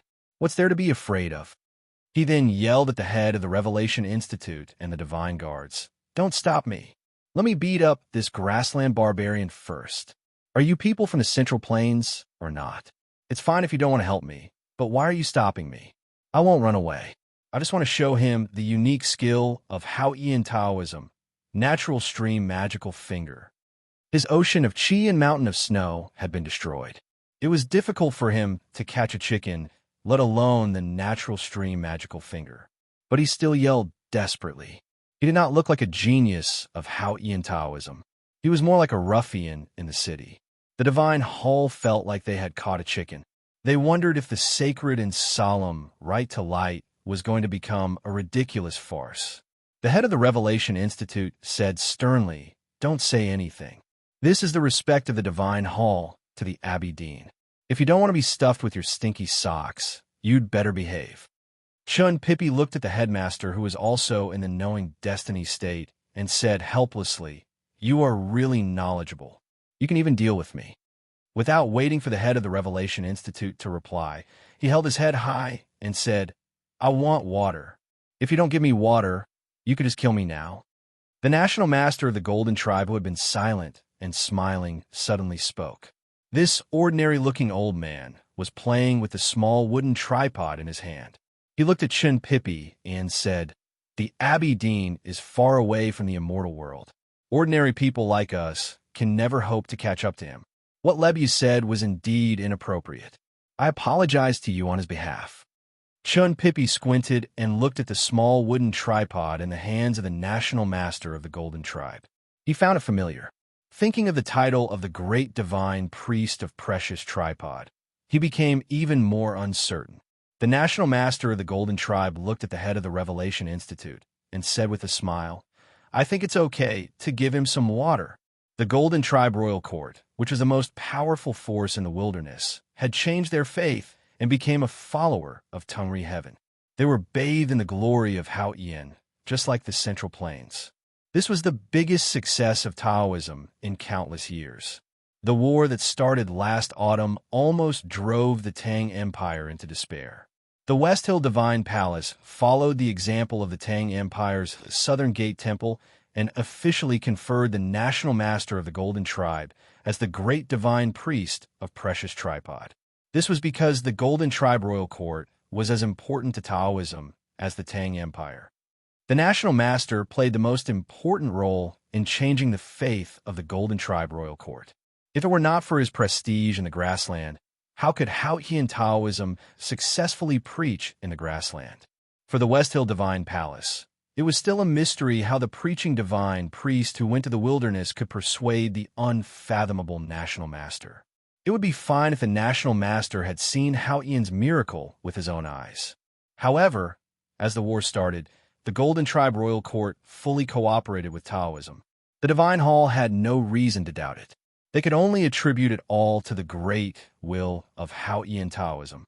The head of the Revelation Institute looked at the hierarch's sacred sedan and did not hear any objections. He then waved his hand to signal the West Hill Divine Guards to bring a bowl of water. Chun Pippi held the bowl of water and sat on the white stone altar. He looked around and frowned slightly. The more solemn and sacred the right to light was, the more annoyed he was as a sacrifice. Therefore, he had made a scene earlier. But more importantly, he wanted to make the scene more chaotic.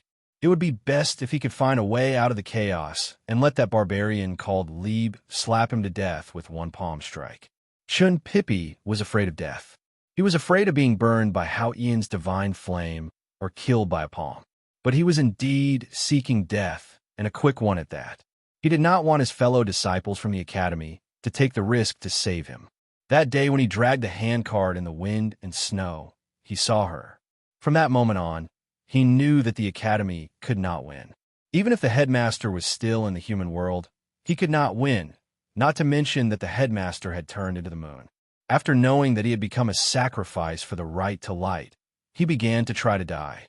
He hit the wall, refused to eat, bit his tongue, cut his wrists, swallowed porcelain pieces, destroyed his snow mountain and ocean of chi, and tried many other ways. However, the judicial department was very experienced in this aspect. The woman in charge of the judicial department knew him very well. He had no chance of success.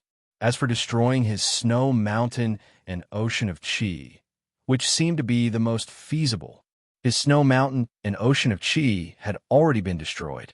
How could he destroy it a second time? Chun Pippi frowned because he could not find Ning Quebec. Then he was happy because he did not see Jun Mo and Yi Su. His two most respected senior brothers and Tang Xiaodang did not appear. Frowning and happiness. These two different emotions showed the subtle difference between Ning Ke and the others. It was hard to describe, but if one were to force it, it would be the following. You and our senior brothers and junior brothers are also brothers. I saved your life, so you have to save mine. Even though I said at the stone window that I did not want you to save me, how could you not come to save me? Of course, Chun Pippi did not want Ning Ke to come, but he felt a little disappointed and wronged when he could not find Ning Quebec. Moreover, there were tens of thousands of people in the front yard of Peach Mountain, but he did not know anyone. Wouldn't it be too lonely to die like this? Then he saw the blood-red divine chariot and Yi Hongyu sitting in it. He realized that there was actually someone he knew. Even though he was about to die, he was still subconsciously afraid. Then he said something that he had wanted to say since he was a child. Yi Hongyu, you heartless girl. He held his belt and shouted in grief and indignation. When I was a child, my senior brother bought me 5 sugar cakes, and I let you eat 3. Now you have the nerve to watch me burn to death. I only peeped at you bathing once, right? How about I let you watch me today? Yi Hongyu, who was in the sacred sedan, wanted to tear his mouth apart. The headmaster of the Revelation Institute, who was standing by the altar, regretted not gagging him earlier. The sacred and solemn right to light had finally become absurd because of the sacrifice. The headmaster of the academy once said that Chun Pippi had a pure heart and was optimistic, so he entered the knowing destiny state. This was also the principal of the academy, so he became the youngest person to enter the knowing destiny state. He was just that optimistic, even though he was about to die. But he did not know if Hao Ian would find this really funny. I wrote it quite funny. I have already said that this night is a comedy, but you just did not believe me. There is a separate chapter below. It is not about canvassing for votes, but an announcement of several important things. To be continued. If you like this work, please come to vote for me. Your support is my biggest motivation. Chapter 874. The opening was clear. It was not to canvass for votes, but to report a few things.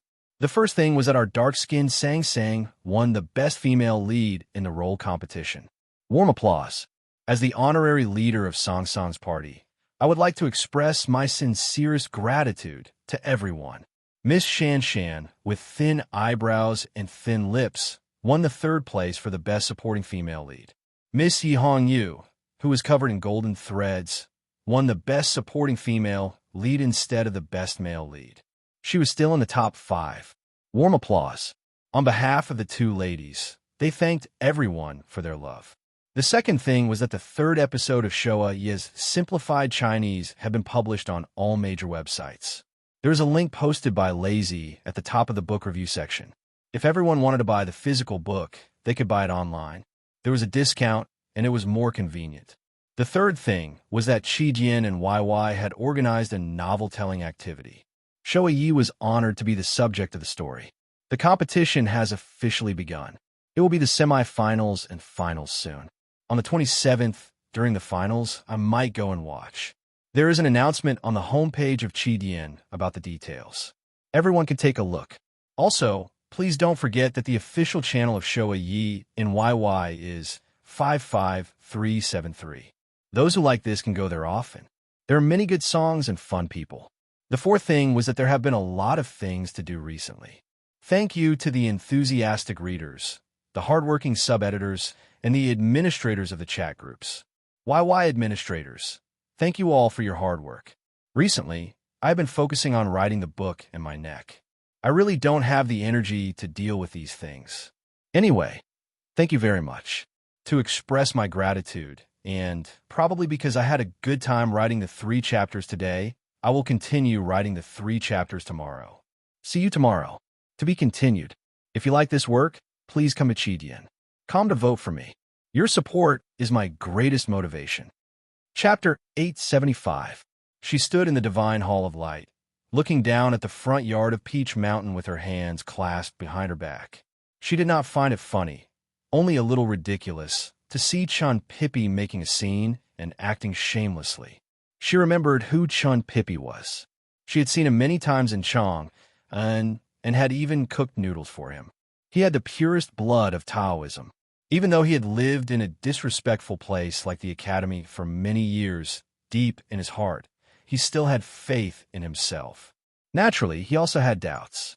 The teachers and students of the Revelation Institute stood by the forest in the front yard of Peach Mountain, along with dozens of inconspicuous servants. Ning Kei stood in the crowd, watching the farce at the altar. He could not help but feel anxious. That night, Yi Hongyu led him out of the divine hall of judgment, which meant that there was a possibility. Coupled with her relationship with Yi Su, she should at least remain neutral today. However, she was the great divine priest of judgment. How could she tolerate being accused in front of tens of thousands of people that he had seen her naked when she was young?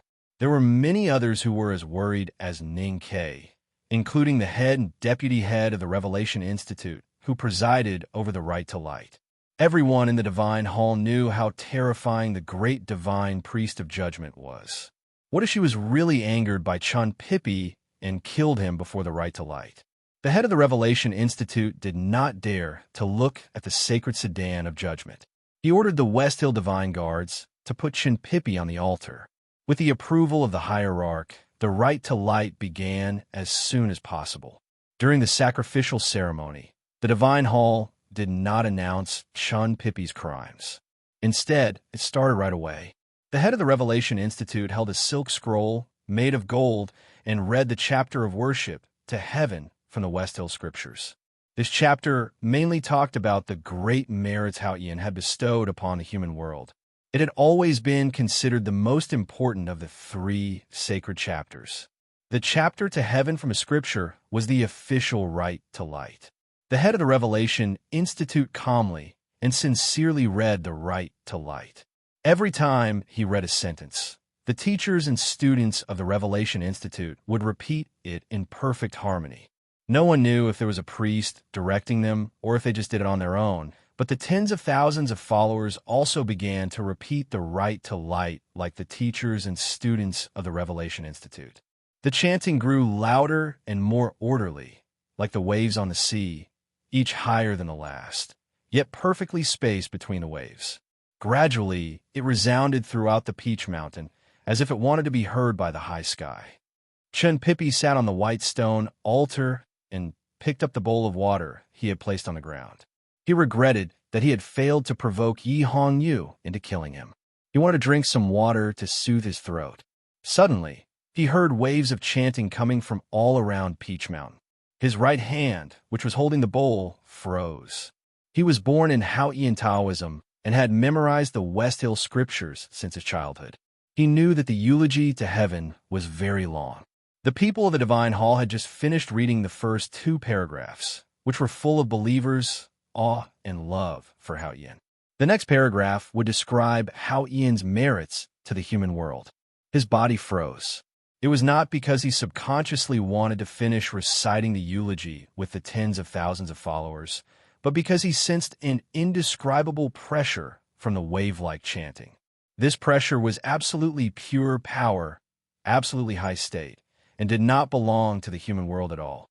This pressure did not come from the pious chanting of tens of thousands of followers. It was summoned from the sky by the followers chanting. In other words, this pressure came from the sky. Chun Pippi looked up at the sky and saw that the autumn sun had become even more dazzling. Countless rays of light fell on the white stone altar and fell on him. The light contained absolute pure power and absolute high state. This was the pressure he felt. The pressure seemed to be pressing him into the white stone altar. He was sitting on the altar, and at this moment, he even felt that his buttocks were connected to the slightly hot white stone. His face turned pale, and he frowned. The bowl in his hand was smashed into powder under the light, and the water in the bowl splashed all over him. Facing the pressure from the sky, humans would subconsciously surrender or hide. Chun Pippi did not want to surrender. He wanted to hide, but he found that he could no longer move. It was so difficult to even maintain the posture of looking up at the sky. His neck was so sore that it was unbearable. He felt that the seal on the ocean of chi and mountain of snow in his body suddenly loosened, but he was not happy. This was not a sign of recovery, but the beginning of the ocean of chi and mountain of snow melting. His ocean of chi and mountain of snow was sealed, but he was still optimistic because he had seen how Ning Ke embarked on the path of cultivation. Since Ning Ke could do it, why couldn't he? A peerless genius? He firmly believed that he could rebuild the ocean of chi and mountain of snow. It was not until this moment that he realized that under Hao Yin, all his thoughts were delusional. Chun Pippi maintained the posture of looking up at the sky, watching the autumn sky become brighter and brighter, and watching the light falling on him become denser. Although he did not know what the last part of the right to light was, he had a vague intuition that he would eventually melt in the sky and bid farewell to the world. Ning Ke had been watching from the crowd. His gaze passed over the shoulders of the handyman and fell on the white stone altar. His black eyes reflected the holy light and kept changing. He was very familiar with the Hao Yin divine flame. He knew that when the eulogy ended, the thousands of rays of light that fell on the white stone altar would turn into the purest Hao Yin divine flame, which was what the believers called the holy fire. Chun Pippi would then become a wisp of green smoke in the divine flame. Ever since he saw the scene in the stone window between the cliffs, he had been thinking about how to save Chun Pippi. He could not watch that guy burn to death, but he could not think of a good way. He had to wait for the change that third sister had mentioned. However, Chun Pippi was about to die now, and the change had not appeared. He could not wait any longer, so he took a deep breath and prepared to act. Breathing made a sound, especially for a master of the diabolism like Ning Quebec. The breath he took before he exerted all his strength was like the autumn wind whistling through the forest. The handyman in front of him and Priest Moley, the deputy headmaster of the Revelation Institute, vaguely heard something. But before they could react, another sound attracted their attention. Ning Ke also heard that sound, so he hid his breath as fast as he could and slightly bent his back, turning back into the inconspicuous manservant in the crowd. The sound came from the periphery of the front yard of Peach Mountain. Someone was also chanting the Ode to Heaven. The content was almost the same as what the West Hill Divine Palace priests and tens of thousands of believers were chanting. Even the intonation was the same. There were only some minor differences in some paragraphs. However, it was these minor differences that made the sound of the eulogy very harsh. It was like a perfect and harmonious piece of music suddenly rang out with a crisp knock on bamboo. The voice continued chanting calmly. As it got closer and closer to Peach Mountain, the rhythm of the pious chanting of tens of thousands of believers was suddenly disrupted. The believers kneeling on the ground looked back in astonishment. The solemn chanting became much softer. Only the teachers and students of the Revelation Institute and the divine priests were still persisting, fighting against the chanting coming from the foot of Peach Mountain. A group of people came from the foot of Peach Mountain. Some were young, some were old, some were young, some were male, and some were female. They wore bamboo hats and had dark skin. They looked like fishermen by the sea, but they were dressed in noble red robes. The dozen or so red-robed priests who looked like fishermen walked slowly in a uniform rhythm. If one looked from the front, he could only see the old man at the front. The unique chanting came from these people. There were a dozen of them, but only one voice. Compared to the chanting of the divine halls, this was the perfect harmony. The dozen or so people came to the front yard of Peach Mountain. A clear light appeared, and the first array of Peach Mountain was revealed. However, the old man did not stop. He kept walking, his face expressionless. Even the chanting did not stop. The words of the worship to heaven kept ringing out. The clear light gradually appeared and then faded away without showing any power. The priests in red who looked like fishermen walked onto the front yard of Peach Mountain. The dozens of papal cavalrymen and the divine guards of West Hill who had followed them here did not know what to do when they saw this scene. The red robes they were wearing were real. They could not be forged from the divine halls. More importantly, even the clear light array of the Peach Mountain had recognized their identity. Only the priests who were truly devoted to Haoyin and had the blood of Haoyin Taoism could pass through the clear light array so easily. The tens of thousands of believers on the front yard of Peach Mountain stood up and spread out like a tide. They made a path for the dozen or so people. These people still walked straight toward Peach Mountain. They looked devout and determined. They all worshipped Haoyin, but they did not follow the same path as the divine halls. The headmaster of the Revelation Institute looked at the dozen or so people walking slowly toward them. His face turned pale. These people had suppressed the chanting of tens of thousands of believers and countless priests with just one voice. Naturally, it was not because of their cultivation, but because of their understanding of the eulogy. Therefore, these people had a better understanding of the West Hill scriptures than he did. Even the hierarch's understanding of the scriptures was not as profound as theirs. However, he had studied the scriptures all his life and was very familiar with the changes of the worship to heaven chapter. Why had he never heard of the original words of the worship to heaven chapter like this? Who were these people? Why were they so familiar with the scriptures? The guests who had come to participate in the Right to Light were also very surprised. They looked at these strange people, looked at their red divine robes, and guessed where they had come from and why they had come. Qin Yin was the world wayfarer of the Buddhism sect. He had seen many old secrets of the cultivation world in the Xiankong temple. Looking at these red-robed priests who looked like fishermen, he frowned and thought of a possibility. Does the great divine priest of South Sea have a successor? These people walked slowly to the white stone altar and lined up in a straight line. Facing Chun Pippi on the altar, they continued to calmly and devoutly chant the worship to heaven chapter. The chanting from the divine halls of West Hill gradually died down until it could not be heard anymore. The tens of thousands of rays of light that fell on the white stone altar changed from coercion to pity and then to love. I don't know what happened to me today. My eyes are a little blurred. I will try to finish the next chapter before 3 o'clock. To be continued. If you like this work, please come Achidian. Come to vote for me. Your support is my greatest motivation. Chapter 876. The chanting of the divine halls of West Hill had stopped, but the chanting of these strange people was still going on. Looking at their bamboo hats and the faint smell of fish, the headmaster of the Revelation Institute finally guessed who they were. His face turned even paler. Without any hesitation, he shouted with blood dripping from the corner of his mouth, "I will obey your orders. Break." This shout was the first sentence of the first paragraph of the West Hill scripture on birth to the world. It was integrated with his knowing destiny state cultivation and decades of chanting classics, so it was naturally extraordinary. The chanting in front of the altar finally came to a complete stop. However, what made the dean's heart palpitate was that these people's chanting didn't come to an abrupt end after a shout. Instead, it was like a fisherman's song, dragging out a long, smooth, and divine note before it ended. It's been 600 years. The headmaster of the Revelation Institute looked at the dozen people in front of the altar and said with a pale face, "It's been 600 years. Why did you come back?"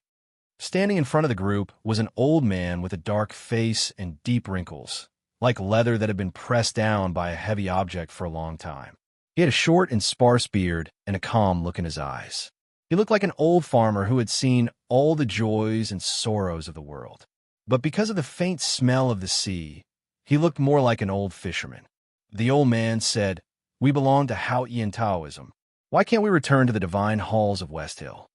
The headmaster of the Revelation Institute was silent for a moment and asked, "May I know your name?" "Zhao Nanhai, from the South Sea." The old man looked at him and said, "The Right to Light is held on the Peach Mountain. The Divine Hall of Light should be the host. Since when is it the Divine Hall of Revelation? The South Sea is the direct descendant of the Divine Hall of Light. Since the great divine priest of light is empty, I have to come back to preside." The guests at the Right to Light today were either powerful cultivators or nobles in the secular world. They all had some understanding of the hidden history of Haoyin Taoism. Hearing this, many people had already guessed the origin of this person. They were shocked and wondered if he was really a descendant of the great divine priest of the South Sea. The divine halls of West Hill was the center of Haotian Taoism's rule. The hierarch was the leader of the three great divine priests of light, revelation, and judgment. The hierarch was in charge of all affairs. The great divine priest of revelation was in charge of perceiving Haotian's decree and cultivating divine priests. The great divine priest of judgment was in charge of maintaining the order of Haotian Taoism, carrying out punishments, and killing traitors and cultivators of the devil's doctrine. All of them had great authority. Only the great divine priest of light had no specific duties, but he was the most transcendent existence. The great divine priest of light was regarded as the mortal closest to Haotian.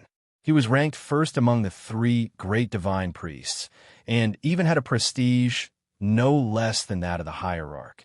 There was even a saying that there was no hierarch in the West Hill Divine Palace before the first year of Daji more than 3,000 years ago.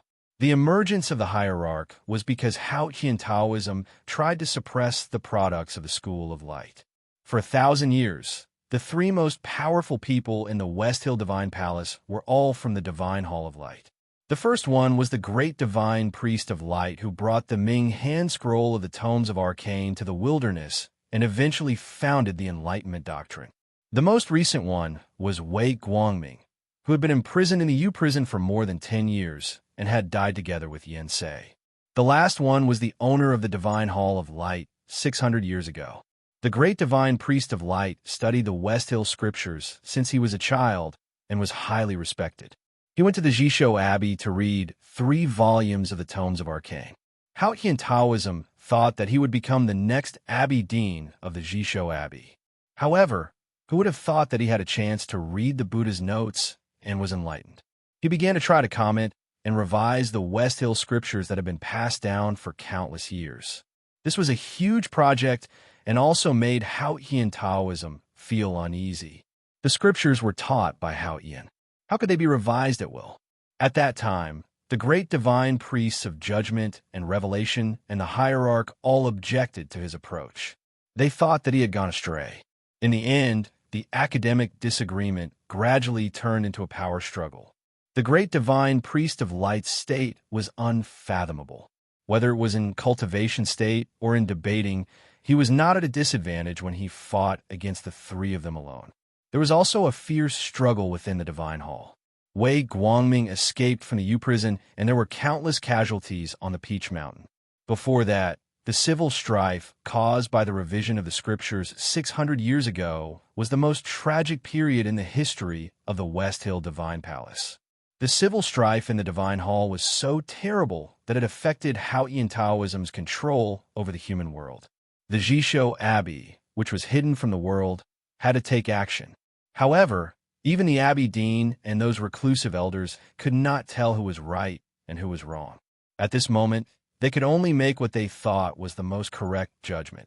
Haotian Taoism did not allow the great divine priest of light to revise the West Hill scriptures and asked him and the dozen priests in red who were loyal to him to leave the Peach Mountain. However, they recognized his orthodox position. The great divine priest of light then left the Peach Mountain and went to the South Sea to preach. He made a great vow that unless Haotian sent a miracle or Haotian Taoism admitted its mistake, he would never step on land. After that, there was occasionally news from the South Sea. Some people floated on the sea in boats and went back and forth between the small islands to preach to the undeveloped savages. The news kept coming back to land. The preacher did not feel tired for many years and was honored as the great divine priest of the South Sea. It was not until decades later that the news of his death came. The West Hill Divine Palace always knew that the great divine priest of the South Sea was the great divine priest of light who had left the Peach Mountain. When they heard of his death, they could not help but feel sad and left an official memorial tablet for him in the Divine Hall. This was the origin of the great divine priest of the South Sea. After the death of the great divine priest of the South Sea, there was little news of someone preaching on the sea. Later, there was even no news coming back to land. The West Hill Divine Palace thought that the priests who followed him had already left or disappeared. Now that more than 600 years had passed, they thought that the lineage of light in the South Sea had already been broken. Who would have thought that the great divine priest of the South Sea had a successor and had returned to the Peach Mountain? The people around the altar were extremely shocked, especially the priests and deacons in the divine hall who knew about the past. Their expressions were extremely complicated. After 600 years, these people actually came back. Not everyone did not know that the lineage of the great divine priest of the South Sea had not been broken. For example, Yihonyu knew very well that Chun Pippi's mother was a direct descendant of the great divine priest. The hierarch also knew about this. The veil on the sacred sedan fluttered slightly. In the boundless light, the hierarch leaned forward slightly. He did not speak, nor did he look at the guest from the South Sea. Instead, he looked at Chun Pippi quietly. Half of Chun Pippi's blood was from the South Sea. So why did these people from the South Sea appear on the Peach Mountain today? Did they want to save him? The headmaster of the Revelation Institute wiped the blood off the corner of his mouth and looked at the old man of the South Sea, called Zhao Nanhai. He said in a low voice, "Even though you belong to Taoism, do not forget the vow that the great divine priest of the South Sea made when he left the Peach Mountain." Zhao Nanhai said emotionlessly, "We of the South Sea have never expected you rotten people living on the Peach Mountain to admit your mistakes. But since you dare to hold the right to light, it means that Hao Yin has sent a miracle. We have returned from the South Sea.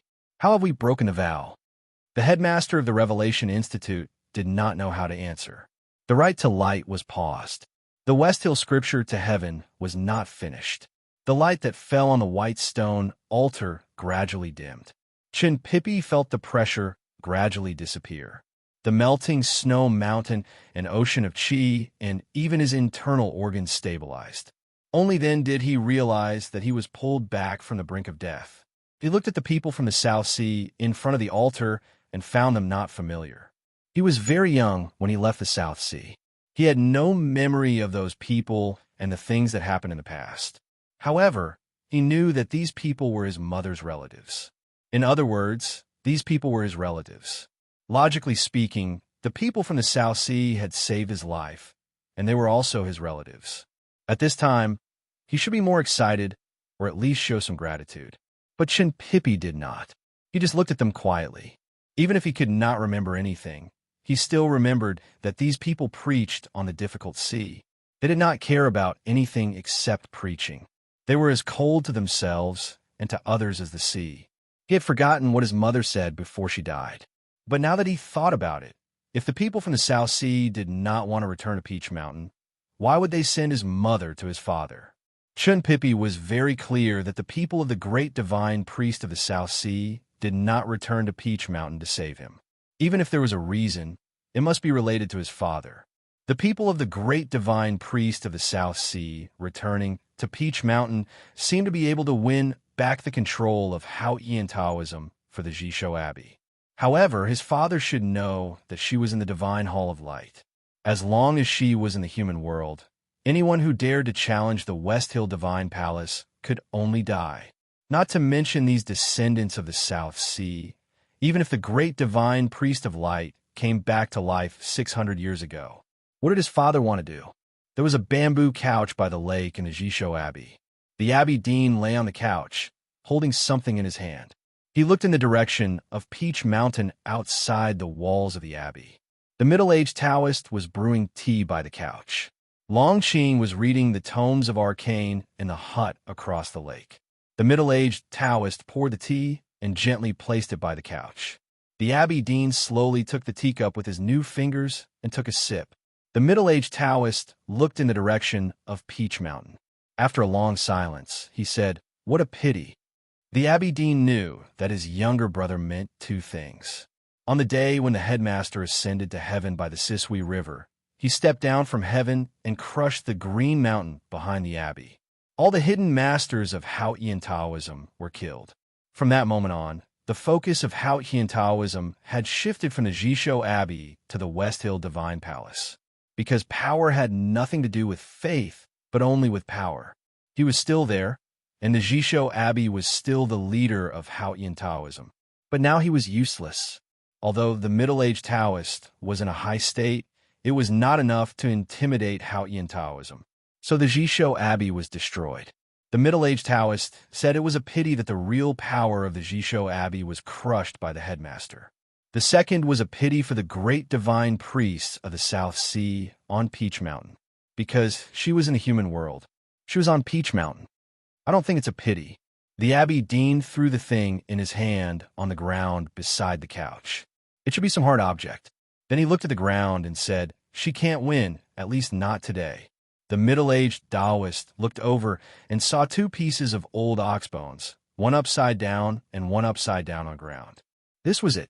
Chapter 3. Try to finish before 4:30. To be continued. If you like this work, please come to Chidian. Come to vote for me. Your support is my biggest motivation. Chapter 877.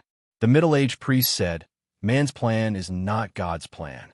Heaven can calculate everything, but she might not be able to calculate herself." The Abbey Dean held his teacup and looked at the Peach Mountain outside the wall. In order not to let the one in the divine hall of light know his plan, he did not even know what he wanted. If that one could return to the kingdom of Hao Yin, he would let the South Sea people return to the Peach Mountain. It could be said that the true successor of the divine hall of light would be hosting the right to light. But if that one could not return, then the right to light would be meaningless. Taoism had to consider its future. The South Sea people were his power, and Chun Pippi did not need to be sacrificed. The middle-aged priest said, "How could she lose?" The Abbey Dean said, "She was kept in the human world by the headmaster. If she could not sever her ties with the mortal world, then she would lose." The middle-aged priest said, "Even if she could not, she could still take the lives of Taoism." The Abbey Dean said, "Although she has come to the human world and is no longer the Hao Yin I believe in, she must be absolutely objective and fair, just like Hao Yin. I have done so much for Hao Yin Taoism. Why does she want to kill me? I have traded my faith for my survival. No one can break it." The middle-aged priest asked, "What about the South Sea people?" The Abbey Dean said, "If they can live, then they will be the future of Taoism. If they die, then please rest in peace." In the front yard of the Peach Mountain in the divine halls of West Hill, the head of the Revelation Institute stared at Zhao Nanhai and asked, "What do you want?" After 600 years, the great divine priest of the South Sea had returned to the human world. Of course, it was not for the right to light. Zhao Nanhai looked up at the divine hall of light and said with a complicated expression, "We want to return to the divine hall of light and light the eternal lamp." The South Sea people inherited the great divine priest of light and were recognized by Taoism. Now that the divine priest of light was without a master, it was not unreasonable for them to ask for the position. Most importantly, from the previous rite, people could vaguely feel that these returning divine priests might really have the ability to return to the divine hall of light. Hearing the South Sea people's request, the hierarch no longer leaned forward. Instead, he sat up straight with indifference, as if he did not care at all. If it were before, even if he were to face the South Sea bloodline that had suddenly returned, he would find it a little tricky, because whether from the perspective of orthodoxy or inheritance, the other side had the qualifications and reason to retake control of the Light Palace. But now he did not care about this matter at all. Even though the eternal lamp had been extinguished, it did not mean that there was no one in the divine hall of light. But as long as the hierarch was still in the divine hall of light, no one could return would be the greatest joke in the human world. The chief of the Revelation Institute looked at the people of the South Sea and said, "The succession of Hao Yin Taoism is a matter of great importance. We will discuss it seriously after the rite to light. Now please step aside." Apart from the sect leader, no one knew the true purpose of this rite to light. Not even the dean knew. However, the rite to light was the grandest sacrificial ceremony of the Tao sect. He could not allow the people from the South Sea to disrupt it. There was a young girl among the people from the South Sea. She was Miss Xiaoyu, who had declared that she would wipe out the Black Ink Garden when they passed by Mogan Mountain. She looked at the headmaster and said mockingly, "The people of the Divine Hall of Revelation are ignorant and incompetent. They can't even read the worship to heaven well. What qualifications do they have to host the rite to light? You should be the one to step aside." The head of the Revelation Institute's expression darkened when he heard this. However, The previous facts had proven that he was indeed inferior to these people from the South Sea in terms of understanding and mastery of the West Hill Scriptures. Zhao Nanhai looked at the hierarch in the chariot and said expressionlessly, "The divine hall of light has been without a leader for nearly 20 years. Haotian Taoism served the heaven to attack the Tang Empire, but in the end, they gained nothing and suffered heavy losses. The great divine priest of revelation has returned to the divine kingdom for several months, but there is still no successor. The hierarch lord can be called muddle-headed." The crowd burst into an uproar. No one had expected that the successor of the great divine priest of the South Sea not only wanted to regain control of the divine hall of light, but also wanted to remove the hierarch from his position as the lord of Peach Mountain. The South Sea lineage only had a dozen or so people, so where did they get their confidence from? The front yard of Peach Mountain was crowded with powerful cultivators. No matter how weak the divine halls of West Hill was, they could still suppress these people. The divine priests and deacons of the divine halls of West Hill were enraged by this man's disrespect towards the hierarch. Some of them even yelled at him. However, the hierarch in the chariot remained silent, which made people feel strange. But no one knew that it was because he did not care to answer. Seeing that the figure in the chariot was still calm, Zhao Nanhai frowned slightly. He did not expect that the hierarch of West Hill was not as hot-tempered and arrogant as he was rumored to be. His eyes swept across the guests around the altar and suddenly fell on the national master of the Golden Tribe and General Lebu. He scolded unhappily. Even the barbarians from the grassland can come to Peach Mountain to attend the ceremony. The divine halls are getting more and more out of hand. He was talking about the Golden Tribe Royal Court, but he was still criticizing the divine halls of West Hill. He was still aiming at the hierarch in the chariot. Before the divine halls could react, Lebu raised his eyebrows. The national master looked at Zhao Nanhai without saying anything. He held the wooden tripod and smiled. Zhao Nanhai was the most senior in the South Sea. He had reached the peak of knowing destiny in the divine skills of West Hill. If the South Sea wanted to take over the divine hall of light again, he would be the best candidate to be the great divine priest of light. However, the most powerful man in the South Sea frowned slightly when he saw the faint smile on the national master's face. The wrinkles on his tanned face deepened, and he looked extremely solemn. There was no wind on the front yard of Peach Mountain. The chi of heaven and earth did not change. Zhao Nanhai and the national master merely looked at each other, and their sense of perception was stirred up. This was a battle of pure psyche power. It did not move any objects or disturb the autumn leaves. Outsiders could not feel any fluctuations, but it was extremely dangerous for the two of them. The national master of the Golden Tribe had only cultivated his psyche power. After decades of meditation, he had cultivated his psyche power deeply. Even Ning Ke, whose psyche power was as strong as the ocean, almost suffered a great loss when he met the national master in the wilderness last year. Although Zhao Nanhai's cultivation state was unfathomable, he had cultivated the divine skills of West Hill.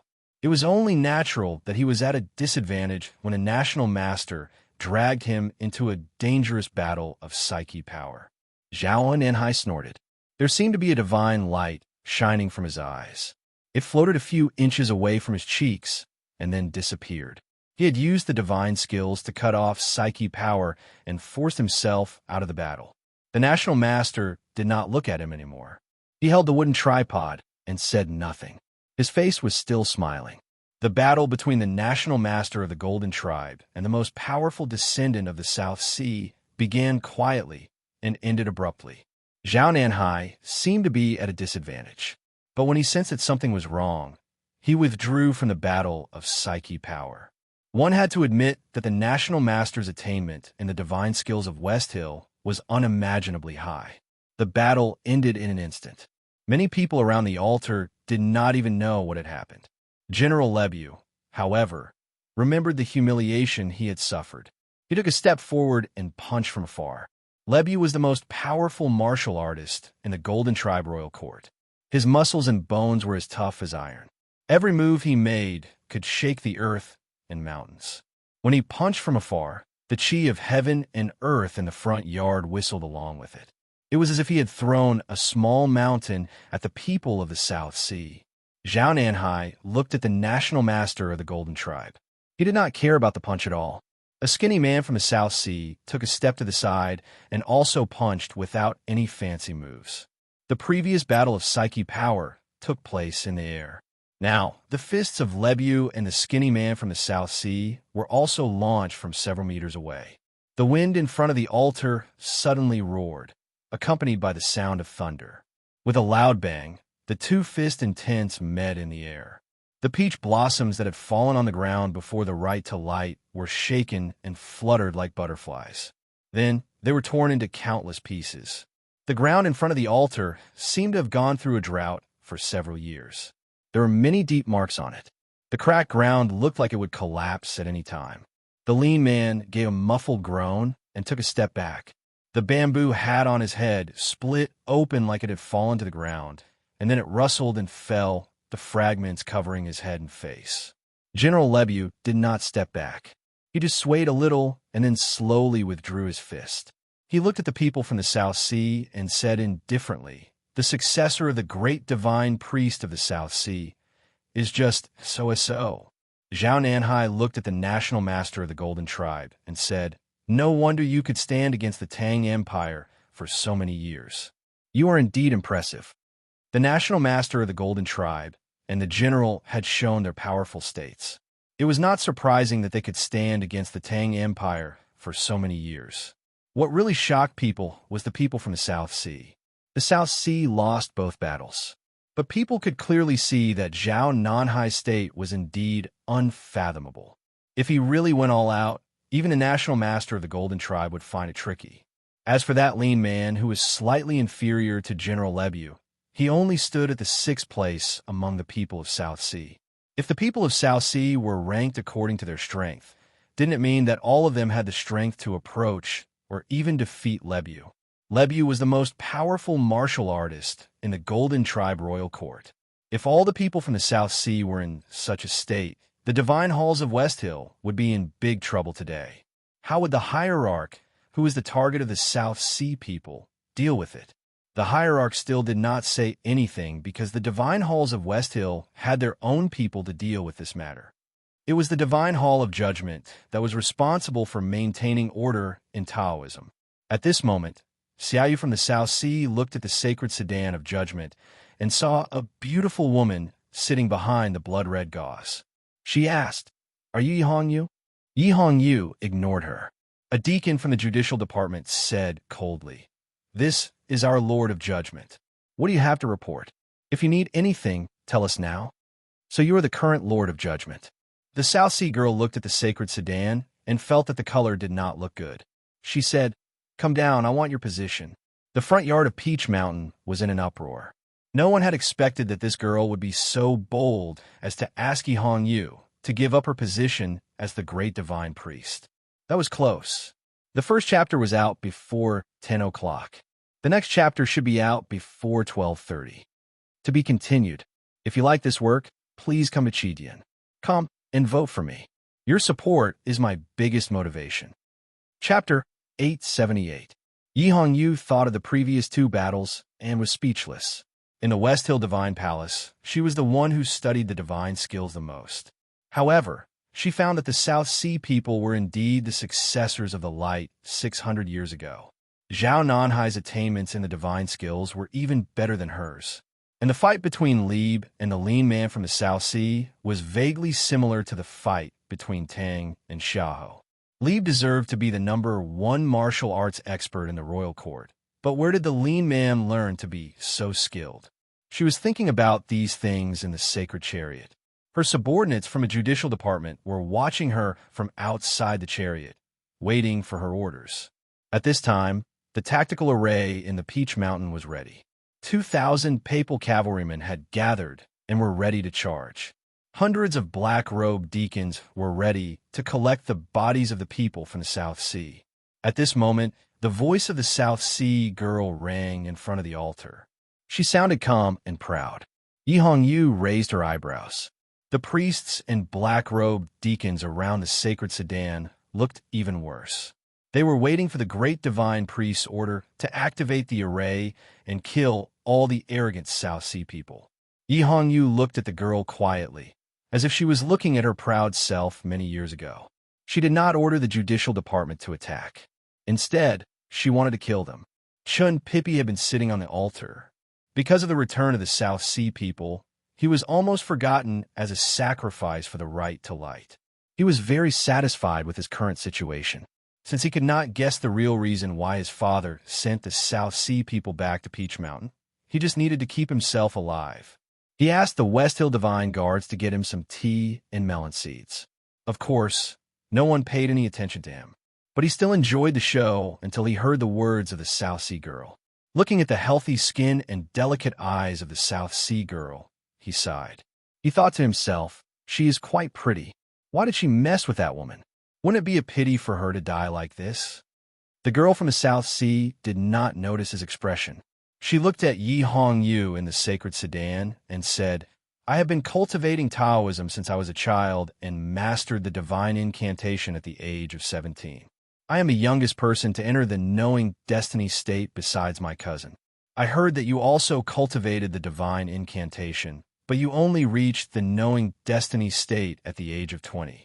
Why do you have to sit in front of me? People in the field were shocked when they saw that she dared to speak to the sacred sedan of judgment in such a way. At this time, they were even more shocked when they heard that she said that she had reached the knowing destiny state at the age of 17. However, there was more pity and mockery in their eyes when they looked at this girl from the South Sea. They just didn't know what kind of genius her cousin was.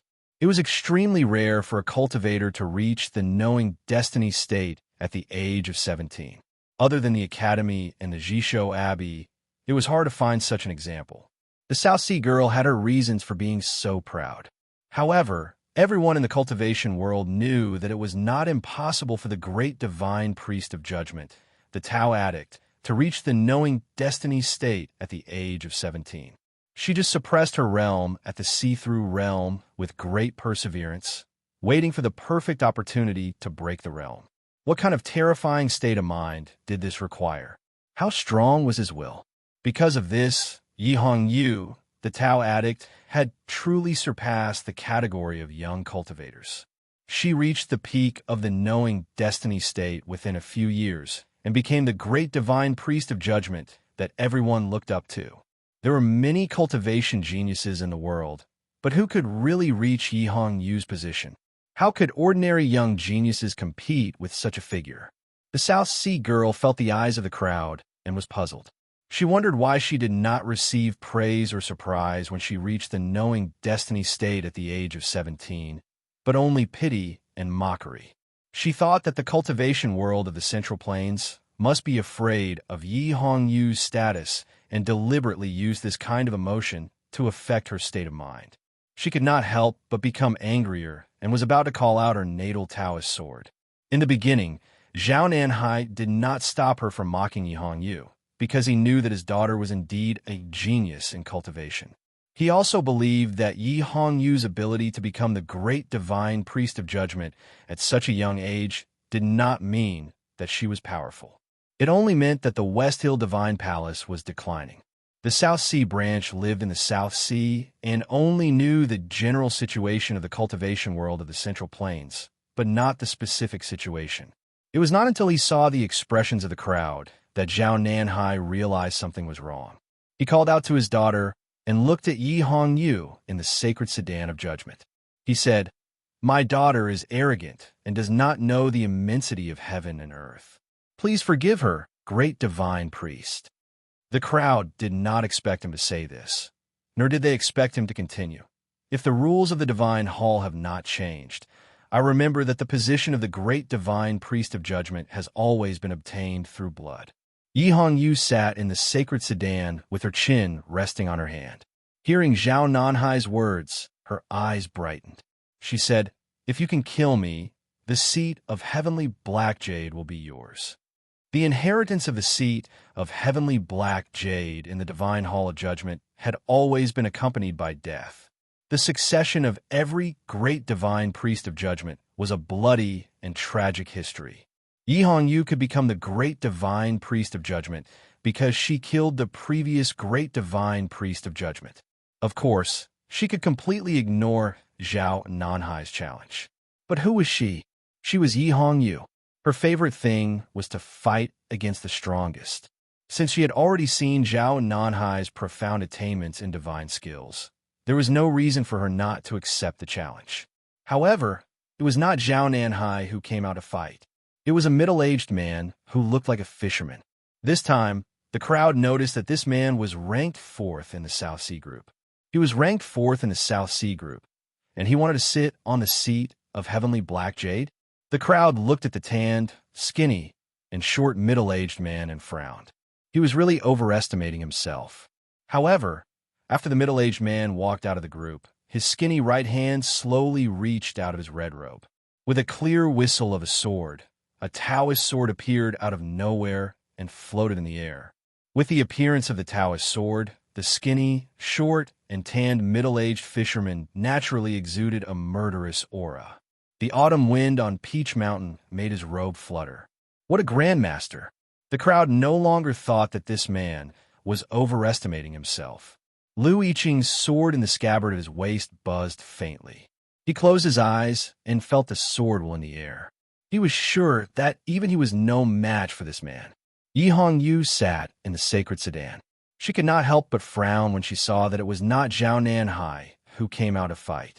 However, since the middle-aged man had already drawn his sword, she did not bother to change the opponent. She and Ning Ke were people who always fought without hesitation. She casually waved her sleeve, and a flash of sword flew out of the sedan and stabbed at the middle-aged man. The Taoist sword came so suddenly that little Yu from the South Sea scolded, "Shameless sneak attack." The middle-aged man looked serious and began to dance in front of the altar. Yi Hongyu's sword was as sharp as ever. It went straight for the middle-aged man's face. A deafening buzz sounded in the air above the front yard of Peach Mountain. The middle-aged man was dancing. He was skinny, tanned, and short. Therefore, he looked very funny when he danced. However, his grandmaster's demeanor was not affected at all. The thin Taoist sword in the air suddenly disappeared along with his dance. It followed a strange curve to the front of the sacred sedan. The trajectory of this man's Taoist sword was too mysterious. It was neither straight nor curved. It was more like a fish swimming in the deep sea. It would move forward and then suddenly turn back. It was impossible to predict where it was going. This was probably the sword will that the South Sea had developed after spending so much time with the sea. Yi Hongyu did not expect this man's sword to be so strange. She frowned and used her psyche power. The sword returned to the front of the sacred sedan and blocked the man's sword. With a soft sound, the blood-colored gauze at the front of the sacred sedan was torn open. The tear was not obvious, but it meant that Yi Hongyu had lost by half a move. The Taoist sword flew back to the top of the middle-aged man's head, ready to strike. In the sacred sedan of judgment, Yi Hongyu slowly sat up. She was the great divine priest of judgment. It was hard to imagine that she had lost by half a move. The small tear in the blood-colored gauze made her look a little embarrassed. Yi Hongyu looked at the middle-aged man outside the sacred sedan. Her expression gradually froze. It was not because she was facing a formidable enemy, but because her killing intent was condensing like the wind and snow. The South Sea girl Xiaoyu looked at the sacred sedan and said, "The great divine priest of judgment is just so. Her father, Zhao Nanhai, did not gain the upper hand in the battle with the nation master of the royal court.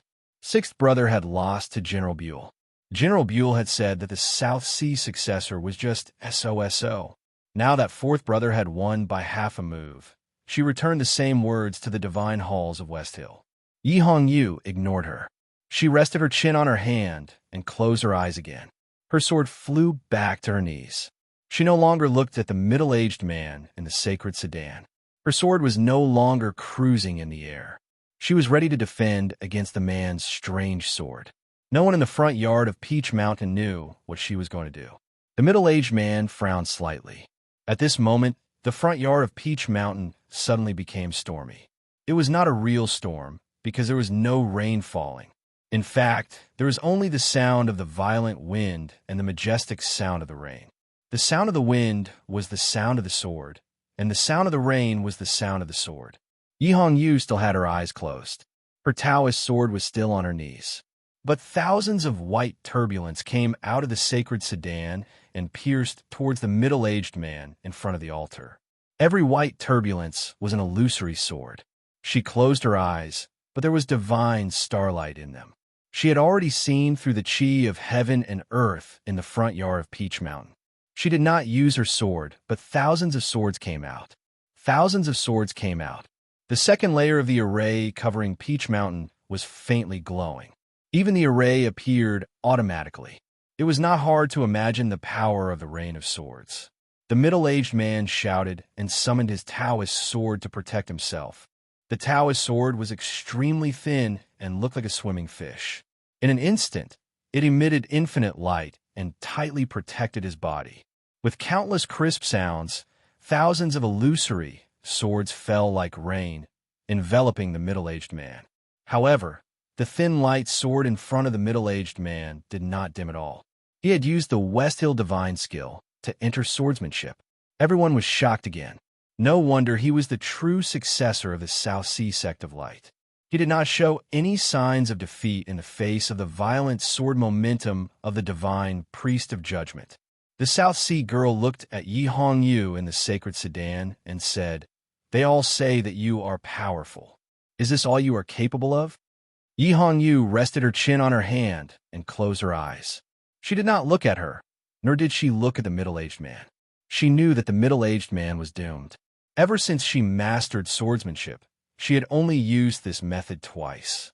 The first time was before the Verdant Canyon. She used tens of thousands of swords and only trapped Junimo for a moment. Today, she only used thousands of swords. But where in the world could she find another Junimo? I have to finish the third chapter before 2:30. I'm so proud of writing about Yi Hongyu. What kind of mentality is this? To be continued. If you like this work, please come and vote for me. Your support is my greatest motivation. Chapter 879. In the front yard of Peach Mountain, thousands of swords were flying everywhere. The South Sea Sword of Light was swaying in the wind and rain, but it was as solid as a rock. Many people thought that the middle-aged man would be able to hold on until the end. Only Zhao Nanhai looked very serious. He looked at the rain of swords and frowned. Using swords as a confinement? He was indeed the most powerful cultivator of the South Sea. He had seen through Yi Hongyu's thousands of swords. Back in the Verdant Canyon, even Junimo of the Academy had been trapped by Yi Hongyu's confinement of swords, not to mention this middle-aged man. The second most powerful cultivator of the South Sea was a tall and thin old man. He had also seen through the power hidden in the rain of swords. He dashed out from behind Zhao Nanhai and reached his right hand into the air. A beam of Holy Hao Yin's divine light shot out from his palm, trying to stop the rain of swords and save the middle-aged man. The middle-aged man also felt the terror in the rain of swords. He shouted and forced all his cultivation into the thin light sword that was like a swimming fish. The thin sword stabbed towards the divine carriage of judgment, while he quickly retreated with the protection of the tall and thin old man's divine light. He wanted to save his own life. With a soft sound, the slender light sword pierced through the bloody gauze and stabbed between Yi Hongyu's eyebrows. Yi Hongyu had already opened her eyes when the tall and skinny old man, who was ranked second in the South Sea, released his divine light. Starlight shone in the depths of her eyes, and she could not suppress her anger. She wanted to kill that middle-aged man, but someone was trying to stop her. This made her very unhappy. When the slender light sword stabbed into the sacred sedan of judgment, her eyes became even brighter because of the reflection of the sword. She did not raise the Taoist sword on her knees, but her left hand. The slender light sword was like a swimming fish. Its trajectory was extremely strange, sometimes to the left and sometimes to the right. However, when Yi Hongyu reached out her hand, the light sword was immediately caught. The light sword trembled and struggled between her fingers like a fish that had landed on the ground and was waving its tail. Her slender fingers were covered with a layer of faint divine light that looked like pincers. With a sizzling sound, a wisp of green smoke rose from the thin light sword. It was turned into scrap metal by Yi Hongyu's divine light. It no longer struggled and was casually thrown onto the ground in the carriage, like a dead fish. Outside the carriage, the middle-aged man who was retreating quickly sensed that the trace of his natal sword had disappeared from his sea of consciousness. He could not help but feel great sorrow, anger, and fear. He spat out blood. He infused the West Hill divine skills into his sword and watched the fish in the sea to comprehend a new sword style. He was indeed powerful. That was why he could avoid Yi Hongyu's Taoist sword and tear the veil of the divine sedan of judgment at the beginning. However, what could he do when Yi Hongyu knew what his sword style was? The West Hill divine skill was her original cultivation. Sort of like swimming fish. There was a word fish in her name. A few years ago at the Daming Lake in the wilderness, she turned her Taoist sword into a fish and killed Ning Ke and Mo Shan Shan. Now she was the great divine priest of judgment. How could she be hurt by such a sword style? Most importantly, the middle-aged man's sword flew into the carriage and reached in front of her. After receiving Liu Bai's letter, who else in the world could have an unimpeded sword within a foot of her? Even with the help of the South Sea Masters, Yi Hongyu still snatched the middle-aged man's natal sword, causing him to spit out blood and be seriously injured. In everyone's eyes, she had already won, and a proud victory at that. However, she was not ready to give up. Anyone who challenged the great divine priest of judgment would die if he lost. There could not be a second ending. She set up the confinement of sword rain to kill the middle-aged man. Even if the unfathomable tall and thin old man was using Hao Ian's divine light to block the sword rain, she still wanted to kill the middle-aged man. Whoever she wanted to kill had to die. The sword rain was still falling. The tall and thin old man raised his right palm and supported it with Hao Ian's divine light. The confinement had not been completed yet. As long as the middle-aged man retreated a few feet, he would be able to escape death. Zhao Nanhai was no longer worried. The tall and thin old man finally heaved a sigh of relief. In that instant, the blood gauze around the sacred sedan of judgment began to move even though there was no wind. The gauze that had been cut by the middle-aged man's Taoist sword fell down slowly. A figure dashed out of the sedan like a fairy and crossed dozens of feet in an instant. She flew past the tall and thin old man and came before the middle-aged man. It was Yi Hongyu. She held her natal sword and stabbed at the middle-aged man. There were gasps in the front yard of Peach Mountain. No one would have thought that Yi Hongyu would leave the sacred sedan of judgment and risk her life as a great divine priest. In the world of cultivation, no one would choose close combat except for martial arts cultivators and the powerhouses of the Devil's Doctrine. Even the sword garret of South Jin Kingdom, which was particular about keeping 1 foot in front of the opponent, would not go near the opponent. Yi Hongyu had her own reasons. She had been used to close combat since she was very young. That was because no matter how fast the Taoist sword could fly, it would not be as direct as a sword thrust forward. Only by watching the enemy die in front of her could she ensure that the enemy would not come back to life.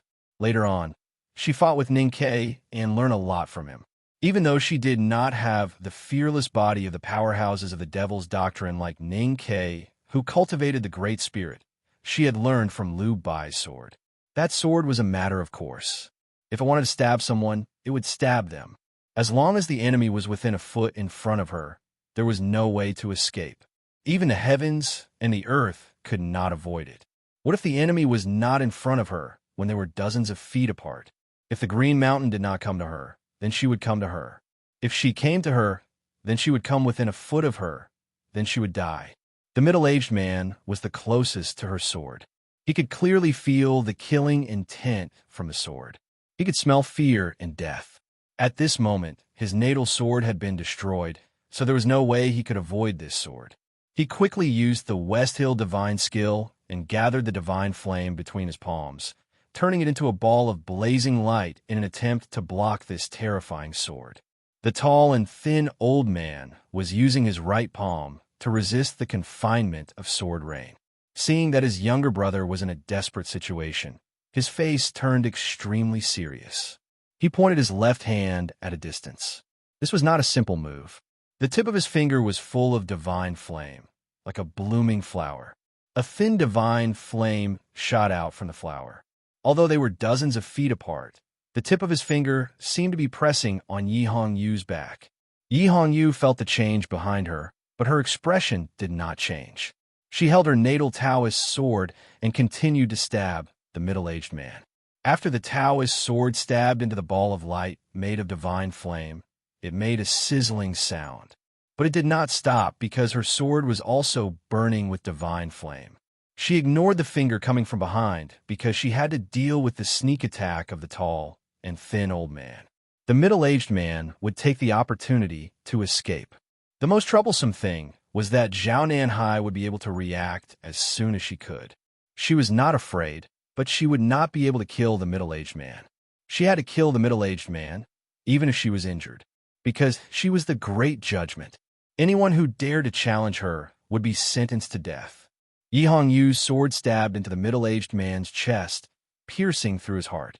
The sound of the beating meat could be heard from the front yard of Peach Mountain. Blood spurted out. The middle-aged man screamed and fell to the ground. Zhao Nanhai, who was standing by the side, let out an angry roar. The tall and thin old man's face turned livid. He withdrew his right palm and attacked her with all his strength, ignoring the confinement of sword rain. The tall and thin old man's fingertip had already crossed the distance of dozens of feet and landed on Yi Hongyu's back. As he attacked with all his strength, Hao Ian's divine flame followed his finger. Yi Hongyu was about to kill someone, but she had no time to turn around or react. Just when everyone thought she was about to be seriously injured, a golden flower suddenly bloomed on her back. It was right in front of the finger with divine flame. The golden flower was pure and holy. It was the Hao Ian's divine flame condensed by the West Hill divine skills. Only divine flame could resist the divine flame. When the finger and the flower touched, Hao Ian's divine flame of the same origin sprayed everywhere. The front yard of Peach Mountain looked like fireworks. It was so beautiful that it was impossible to look at it directly. The tall and thin old man was one of the most senior divine priests in the South Sea, second only to Zhao Nanhai. In terms of West Hill divine skills, he was more powerful than Yi Hongyu, and his cultivation was also more profound. The dazzling fireworks produced by the collision of Hao Ian's divine flame did not last long before dimming, which meant that he had won. The people of the divine halls of West Hill shouted in shock. Some of them looked anxiously at the sacred sedan, hoping that the hierarch lord could save Yi Hongyu at this critical moment. However, what happened next was beyond everyone's expectation. The tall and thin old man's fingertip crushed the golden flower on Yi Hongyu's back from dozens of feet away. It fell on her blood-red gown of judgment and tore it again, piercing into her flesh. And at this moment, in her flesh that was pierced by the finger intent, a golden thread suddenly popped out. The golden thread was very thin and seemed to be weightless. However, it was incredibly fast like lightning. It followed the divine flame of the tall and thin old man and arrived in front of him. Because the speed was too fast, the thin golden thread actually gave off a violent feeling. The tall and thin old man let out a strange cry and withdrew Hao Ian's divine flame as fast as he could, trying to avoid it. However, the golden thread was made of some unknown material. Not only was it not afraid of the purifying power of Hao Ian's divine flame, it was even moving at the same speed. It curled up along his fingertip and suddenly tightened. Without a sound, a finger fell on the ground. There was no blood on the wound because it was sealed by the divine flame. In fact, if it were not for the tall and thin old man's quick reaction, the golden thread might have cut off his entire palm. The aura of heaven and earth in the front yard of Peach Mountain stirred slightly. Yi Hongyu floated back to the sacred sedan like a red maple leaf. When she floated past Zhao Nanhai, she glanced at him without any emotion in her eyes. The finger fell without a sound. The front yard of Peach Mountain was even more silent. The tall and thin old man looked at his broken finger in silence. Zhao Nanhai looked down at the peach blossom petals at his feet and said nothing. The rest of the people from the South Sea surrounded the dead middle-aged man in silence. Xiao Yu, the girl from the South Sea, was pale. She could not believe what she had just seen. The silence was broken by 2 light coughs. Then came the sound of the sword of judgment being sheathed. In the blood-colored sacred sedan, Yi Hongyu rested her chin on her hand and closed her eyes again. She seemed to be tired. I said 10 o'clock, and it was 10 o'clock. I said 12 o'clock, and it was only a few minutes late. How accurate. By the way, it's not a fixed time. I don't have a single word in my manuscript. Of course I want to have it, but how can I save it?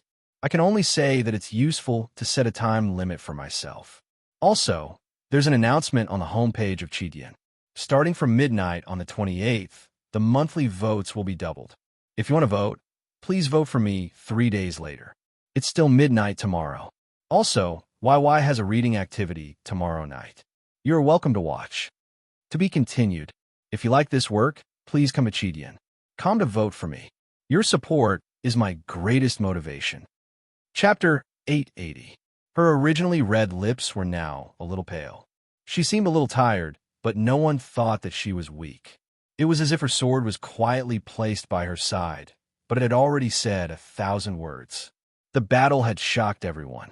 They looked at the blood-red, divine sedan of judgment and did not speak for a long time. The front yard of Peach Mountain was silent. Yi Hongyu's swordsmanship was completely different from the sacred sword style of Haoyan Taoism. It was cold and murderous. The most shocking thing was her style in this battle.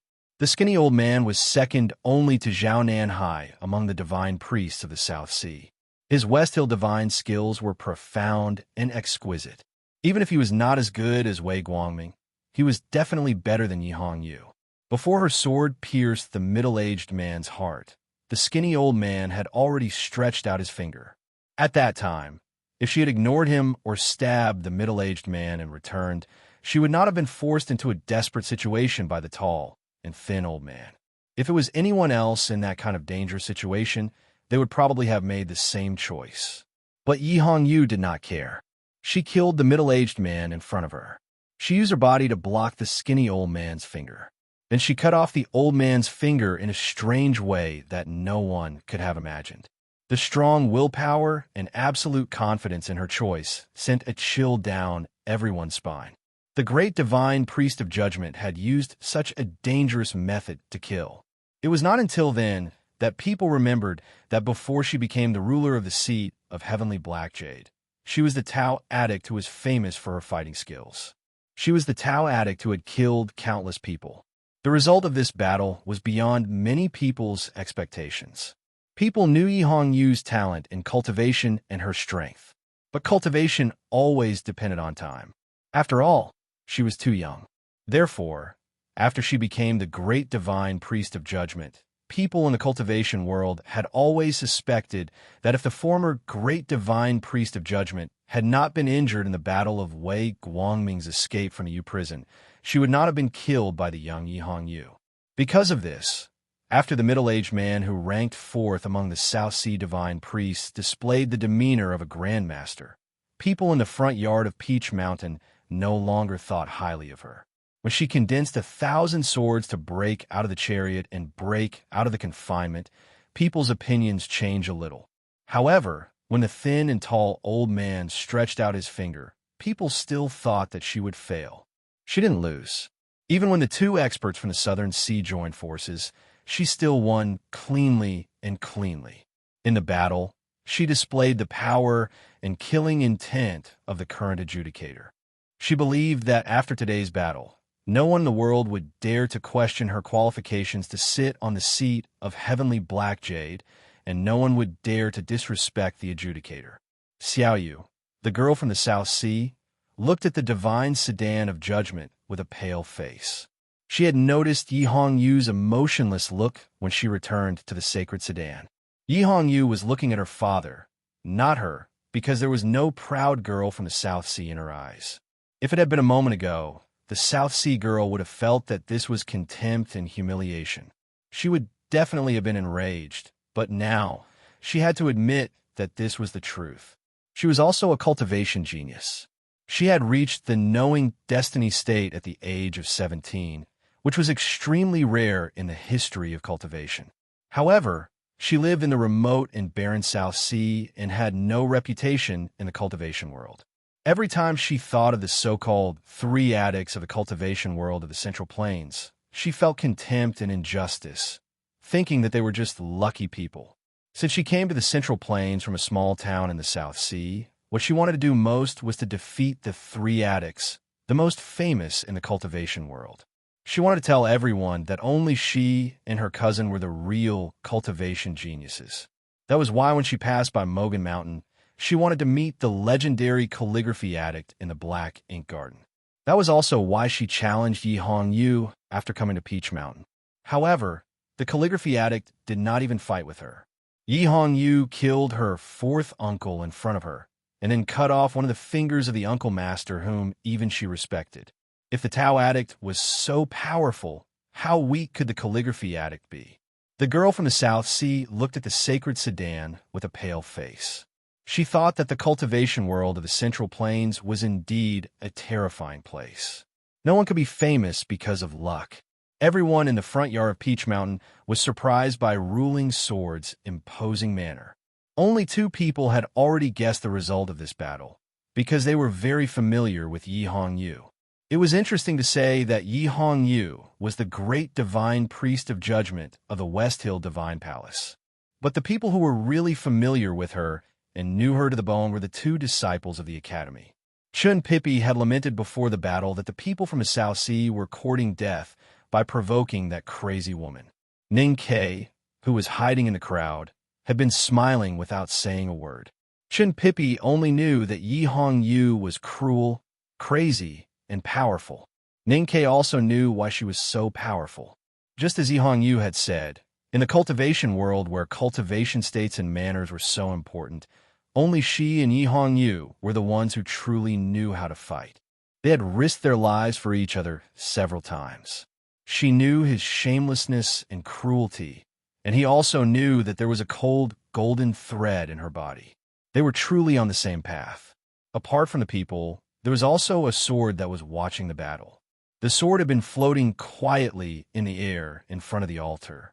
It belonged to Liu Bai and was the most powerful sword in the world. However, since Liu Bai did not come to the Peach Mountain personally, the sword was just an inanimate object in the eyes of the crowd. They did not pay much attention to it. In a fierce battle, they had even forgotten about the existence of the sword. Therefore, no one saw that when Yi Hong Yu flew out of the sacred sedan and stabbed the middle-aged man with her sword, the sword nodded slightly in the autumn wind, showing its approval. Because that sword was the great river sword style, and the foot in front of her was the secret art of the sword garret of South Jin Kingdom. The great divine priest of judgment is indeed the youngest great divine priest of West Hill in 1,000 years. Zhao Nanhai looked at the blood-red sacred sedan and spread his hands. He said solemnly, "I, Zhao Nanhai, the descendant of light, challenge you." Zhao Nanhai was the most powerful cultivator from the South Sea. Even though he did not gain the upper hand in the battle of psyche power with the national master of the Golden Tribe, his true strength was the divine skills of West Hill. To be able to stand as still as a peach mountain before the psyche power of the national master of the Golden Tribe, one could imagine how terrifying he would be if he went all out. In terms of seniority, he was of the same generation as the hierarch master. He was Yi Hong Yu's uncle master. That was why he had spoken rudely to the divine sedan of judgment earlier. However, he addressed Yi Hong Yu respectfully now. This meant that he recognized Yi Hong Yu's right to be the great divine sedan of judgment. This showed his respect for the divine hall of judgment and his determination to defeat Yi Hong Yu. After 600 years, the South Sea returned to the divine halls of West Hill with great determination and hope. In Zhao Nanhai's eyes, the South Sea could definitely shock Peach Mountain in terms of cultivation state. Moreover, after the war with the Academy, the divine halls of West Hill had suffered great losses.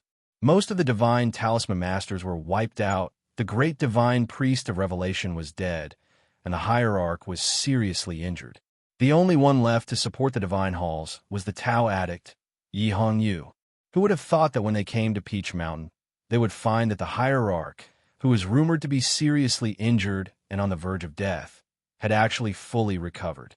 It seemed that he was even more powerful than before, and the young great divine priest of judgment, who they thought had an undeserved reputation, had completely suppressed the momentum of the South Sea lineage by himself.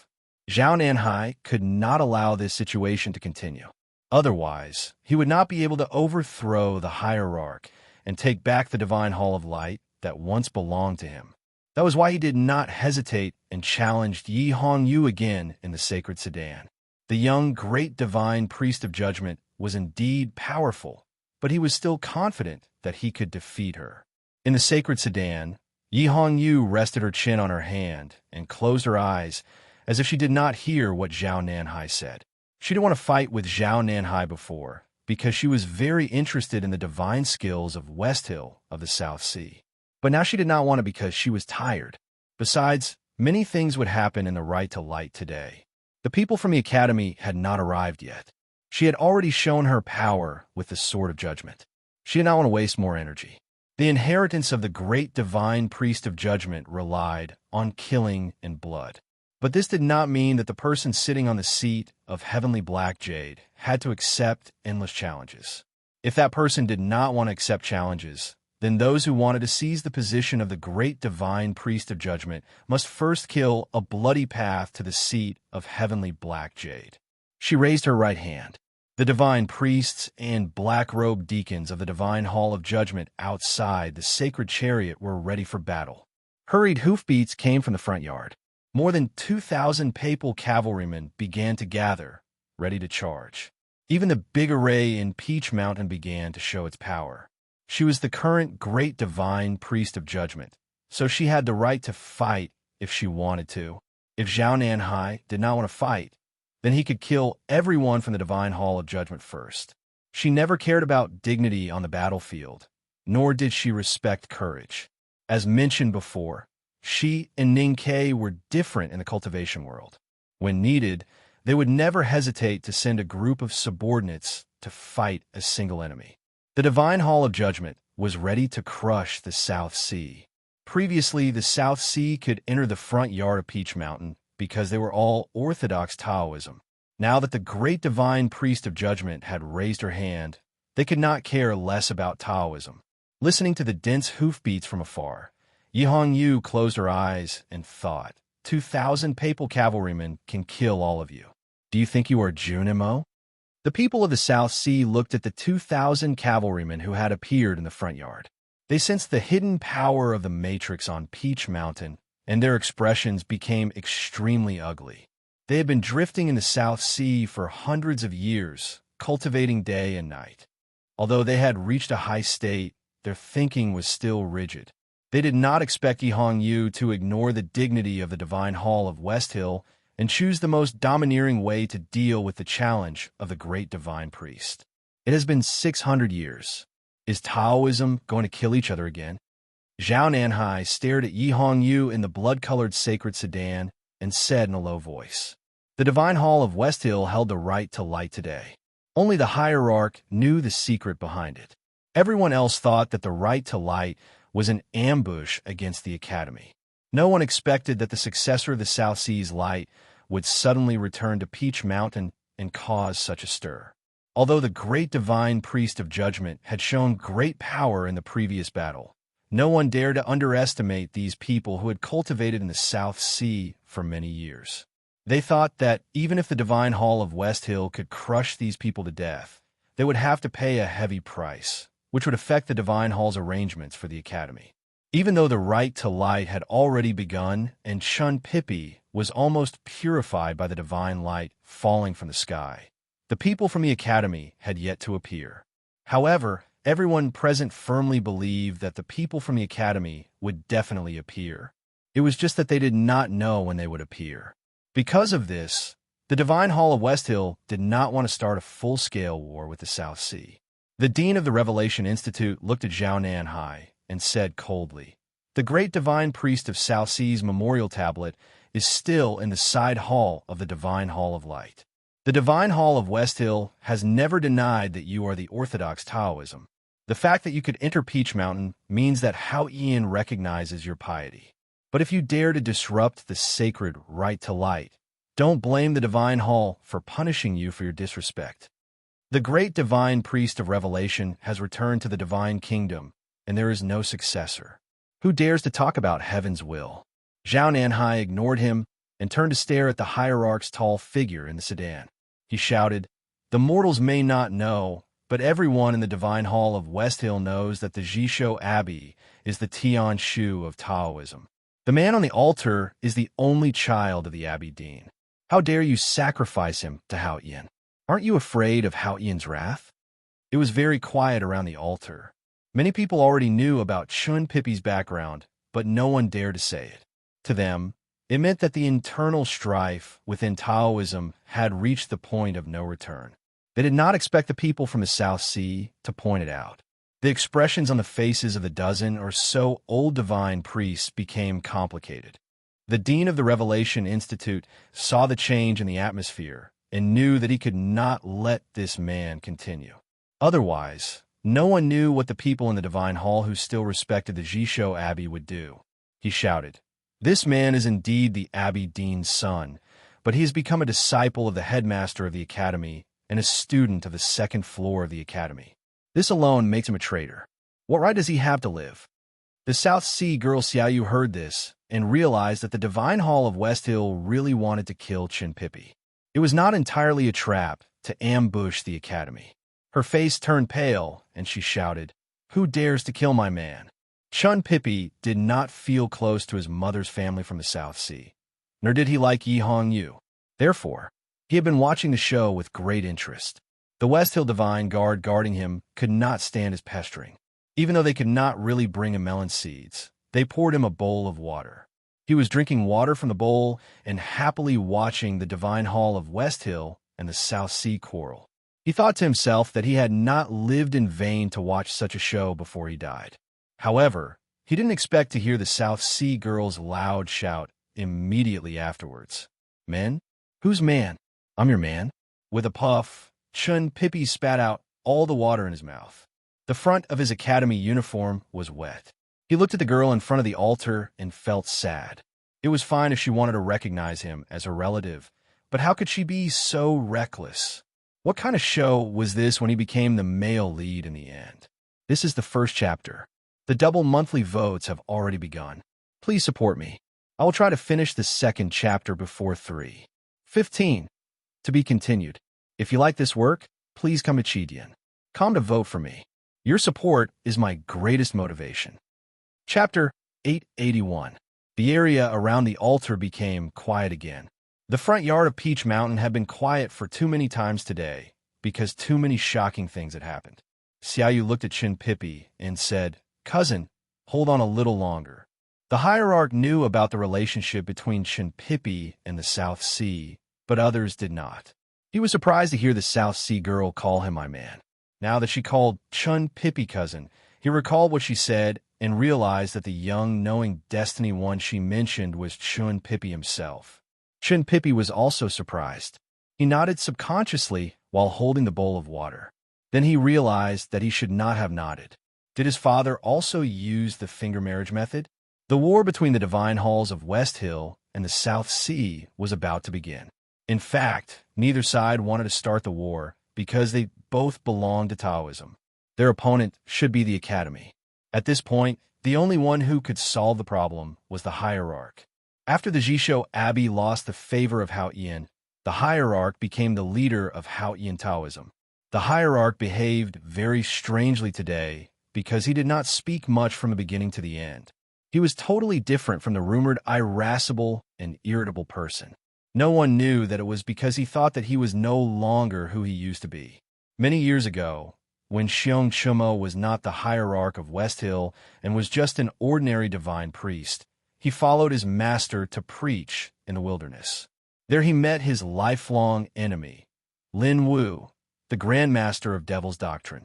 It was during this encounter that his lower abdomen was severely injured by Lin Wu, and he could no longer have sex. Not having sex was not necessarily a bad thing for a cultivator. From that day on, Xiong Chumo gave up all his desires and cultivated diligently. Finally, he entered Taoism with the principle of heaven and became the hierarch of West Hill. His lifelong enemy, Lin Wu, cultivated 23-year cicada cultivation and became the third sister of the academy, Yulian.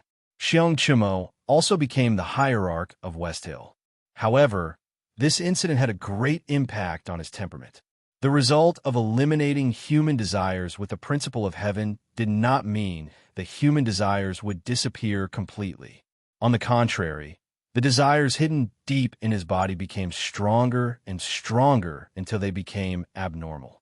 That was why he was so irritable in the past years. Xiong Chumo liked her tall image, but she didn't like her hot-tempered image. As the West Hill hierarch, he had seen people like himself who were at the peak of the cultivation world. Those people, whether it was the three great divine priests or Liu Bai, all had the elegant bearing of a grandmaster. He also wanted to be like them, but he couldn't do it because there was always a fire in his lower abdomen that he couldn't vent. It was not until recently that Hao Ian came to the human world and gave him good fortune. With the clear blue sky behind him, he was invincible in the world. His mind was clear, and he thought that he should be a little more carefree. He did not care that the successor of the great divine priest of South Sea suddenly came to Peach Mountain. Even though he knew that these people must be related to the Abbey Dean, they were still not qualified to enter his sight. If the people of the South Sea really dared to go against great heaven's will and disrupt the right to light, he could naturally suppress them by force. That was why he was calm and silent, appearing unfathomable and unreachable. The mission of the right to light was to open the passage to Hao Ian's divine kingdom. But for him, it didn't matter even if it failed. He sincerely hoped that he could kiss the ground in front of Hao Ian's feet forever. He cared more about destroying the academy and the right to light. He wanted to see the most when the 23-year cicada cultivation showed up. He would defeat it with a wave of his hand and then shock the human world with his elegant bearing. It was a pity that no one from the academy came. That damn Lin Wu refused to show up. Since you are my lifelong enemy, why don't you cooperate with me at this moment? The hierarch looked at the mountains in the distance through the layers of gauze curtains. Seeing the red and yellow autumn leaves on the mountains, he felt so lonely and lost that he couldn't speak. He spoke for the first time that day. His thunderous voice was filled with undisguised contempt, regret, and loneliness. It passed through the layers of gauze curtains and echoed in the Peach Mountain. The academy has no one. The meaning of this sentence was very clear. The entire human world knew that the right to light was a trap set by the divine halls of West Hill. After the headmaster ascended to heaven by the Sisui River, the academy and Hao Ian Taoism fought each other in the Verdant Canyon, Chang, and in the human world. They seemed to be powerful, but they actually paid a heavy price. How could they stop the right to light if they knew it was a trap?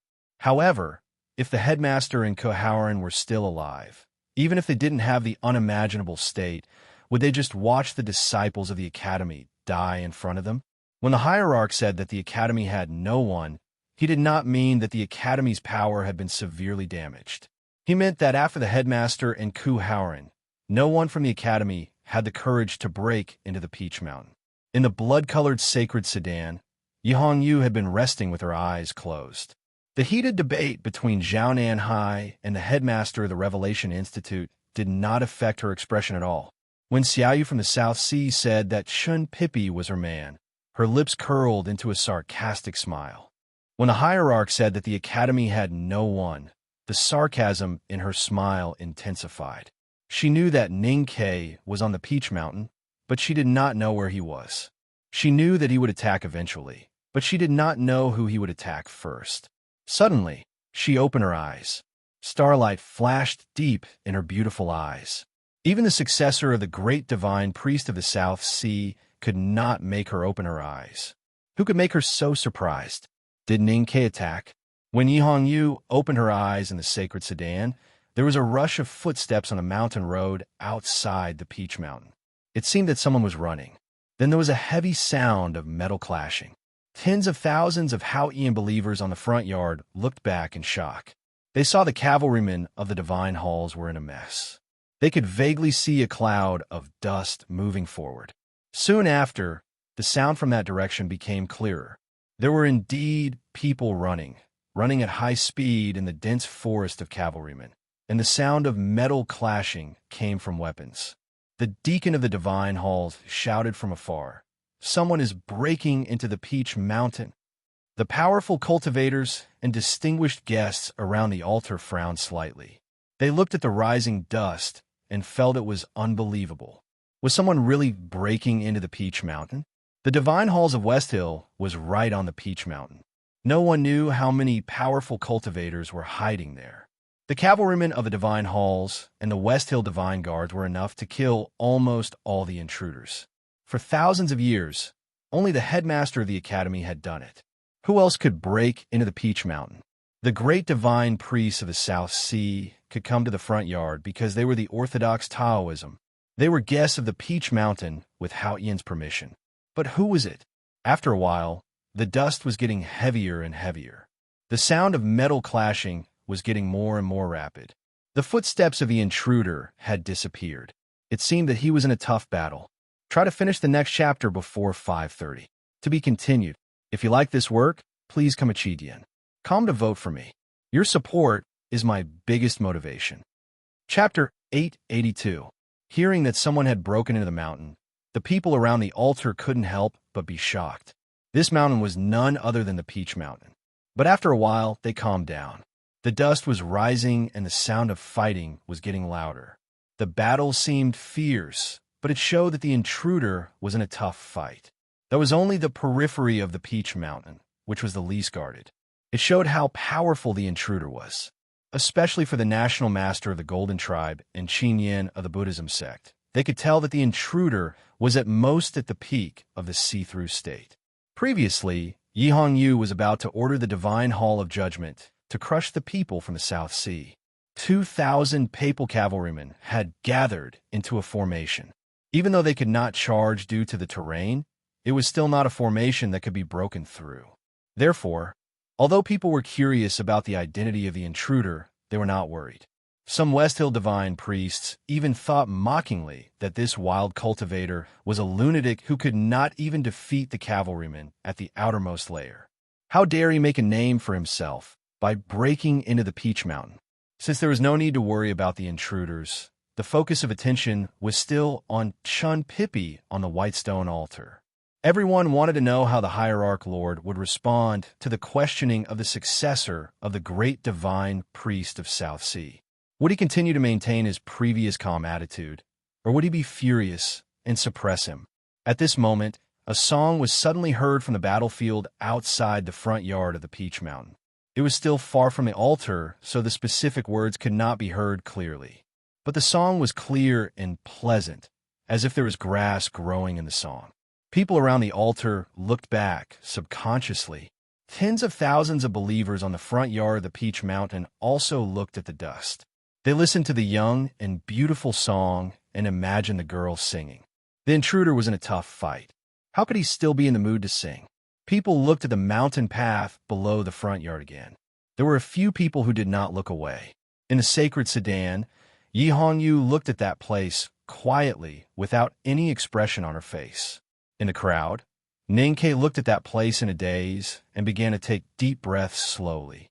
On the altar, Chun Pippi looked at that place in a daze, his right hand holding the bowl of water, trembling slightly.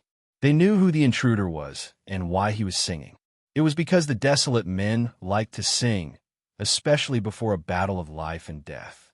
They liked to sing to boost their morale. There were also people looking at the place where the smoke and dust rose. Sang Sang stood in front of the Divine Hall of Light, looking down the mountain with her hands behind her back.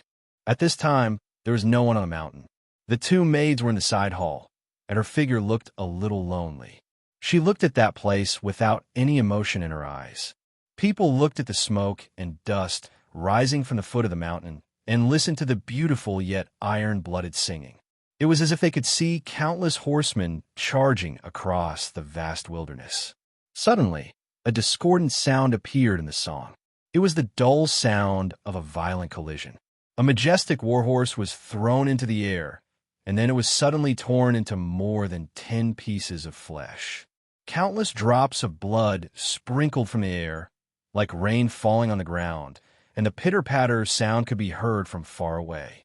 The people around the altar heard the dull sound of the collision, heard the miserable neigh of the warhorse in the air, heard the sound of blood falling, and even heard the sound of the warhorse's sturdy body being torn apart. The dull sound of the collision became more and more frequent, and gradually became one. This time, no one thought that the intruder was in a hard fight, because people could clearly hear that the collision sound was somewhat dull and broken, which meant that each collision was caused by the intruder's weapon smashing the armor of a cavalryman of Divine Hall. The collision sound was very dull, so it could be imagined that the intruder's weapon should be very blunt and heavy. But people still could not understand why the armors of the cavalrymen of Divine Hall were engraved with talismans to increase the defensive power. So how could they be so easily smashed?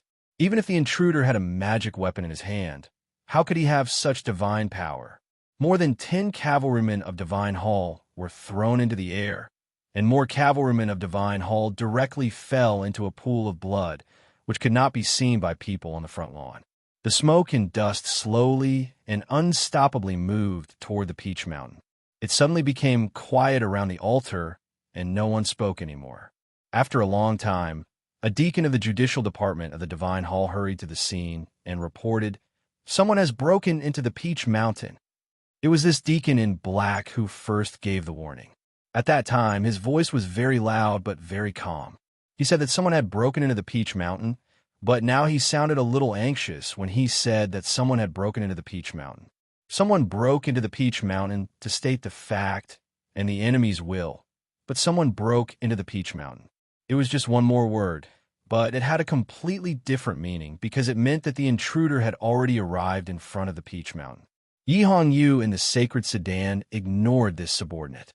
Many people around the altar began to frown, and guess who on earth was breaking into the Peach Mountain at this time? The smoke and dust finally arrived in front of the Peach Mountain. 200 West Hill Divine Guards rushed over with divine knives in their hands. These West Hill Divine Guards are the direct subordinates of the Hierarch Lord. Under the leadership of Luo Kadi, they did not dare to say that they could sweep the world, but they were extremely powerful.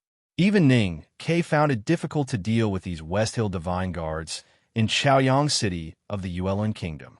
Dull sounds of collisions and fierce fighting rang out in front of the Peach Mountain, and then it gradually quieted down.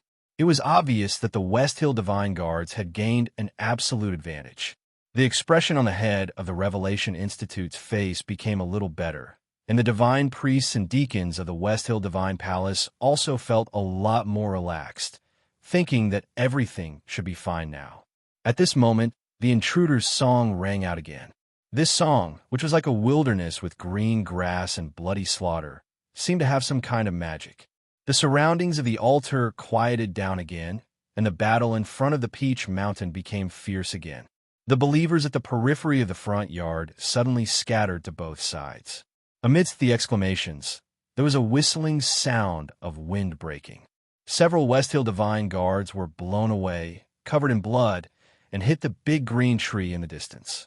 Only a few cracking sounds could be heard, but the green tree did not move, while the West Hill Divine Guards became bloody corpses. The people of the West Hill Divine Palace and the guests who attended the Right to Light were not moved by this scene. They were sure that the intruder had just entered the knowing destiny state. They did not know why he was so powerful. However, there were countless masters in the front yard of the Peach Mountain. Why would they be afraid of such a person? Chen Pippi sat on the altar and stared at the battlefield outside the front yard. He looked at the indistinct figure in the smoke and dust. His face turned pale and his hands trembled more violently. Yi Hong Yu in the sacred sedan and Ning Ke in the crowd were also staring at that place. In front of the Divine Hall of Light, Sang Sang did not look down the mountain, nor did she look up at the sky. Instead, she looked to the north with her hands clasped behind her back. She looked at Chang and in the past. Listening to the song coming from the foot of the mountain, she remembered that many years ago in the human world, on the cliff by the snow lake, she had once sung a song to someone, even though that song had no lyrics or melody. Now that she thought about it, it was really a funny thing. She suddenly frowned.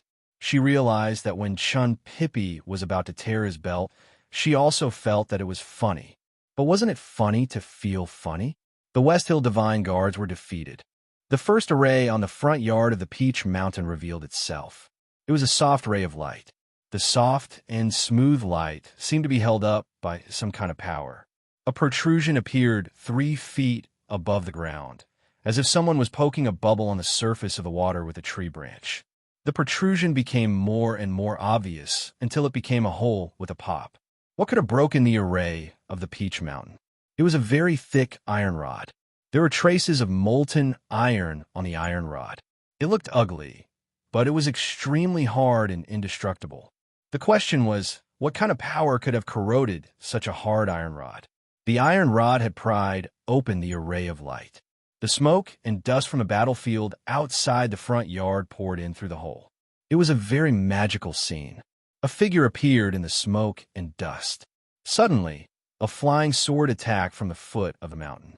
This sword came from an old divine official. Ning Ke had seen this old divine priest when he first came to the divine halls of West Hill. He was in charge of checking if there were any cultivators in the knowing destiny state. But now he was sneaking up on them. The person in the smoke and dust did not turn around. He casually waved the iron rod in his hand. For some reason, it hit the silent Taoist sword. With a crisp sound, the flying sword was broken in the middle. The old divine priest in the knowing destiny state in the front yard vomited blood and fell to the ground. The black-robed deacon knelt in front of the sacred sedan of judgment and reported in a trembling voice. That person broke in. People looked at the gradually disappearing smoke and dust. They looked very serious and shocked. They were all powerful cultivators. No matter how high the state of the intruder was, they would not be shocked. Moreover, that person was obviously using the Devil's Doctrine skills. The Devil's Doctrine had been declining. As long as it was not the 23-year cicada cultivation, no one would be afraid. If it was the 23-year cicada cultivation, why would they fight so hard? But they still could not calm down.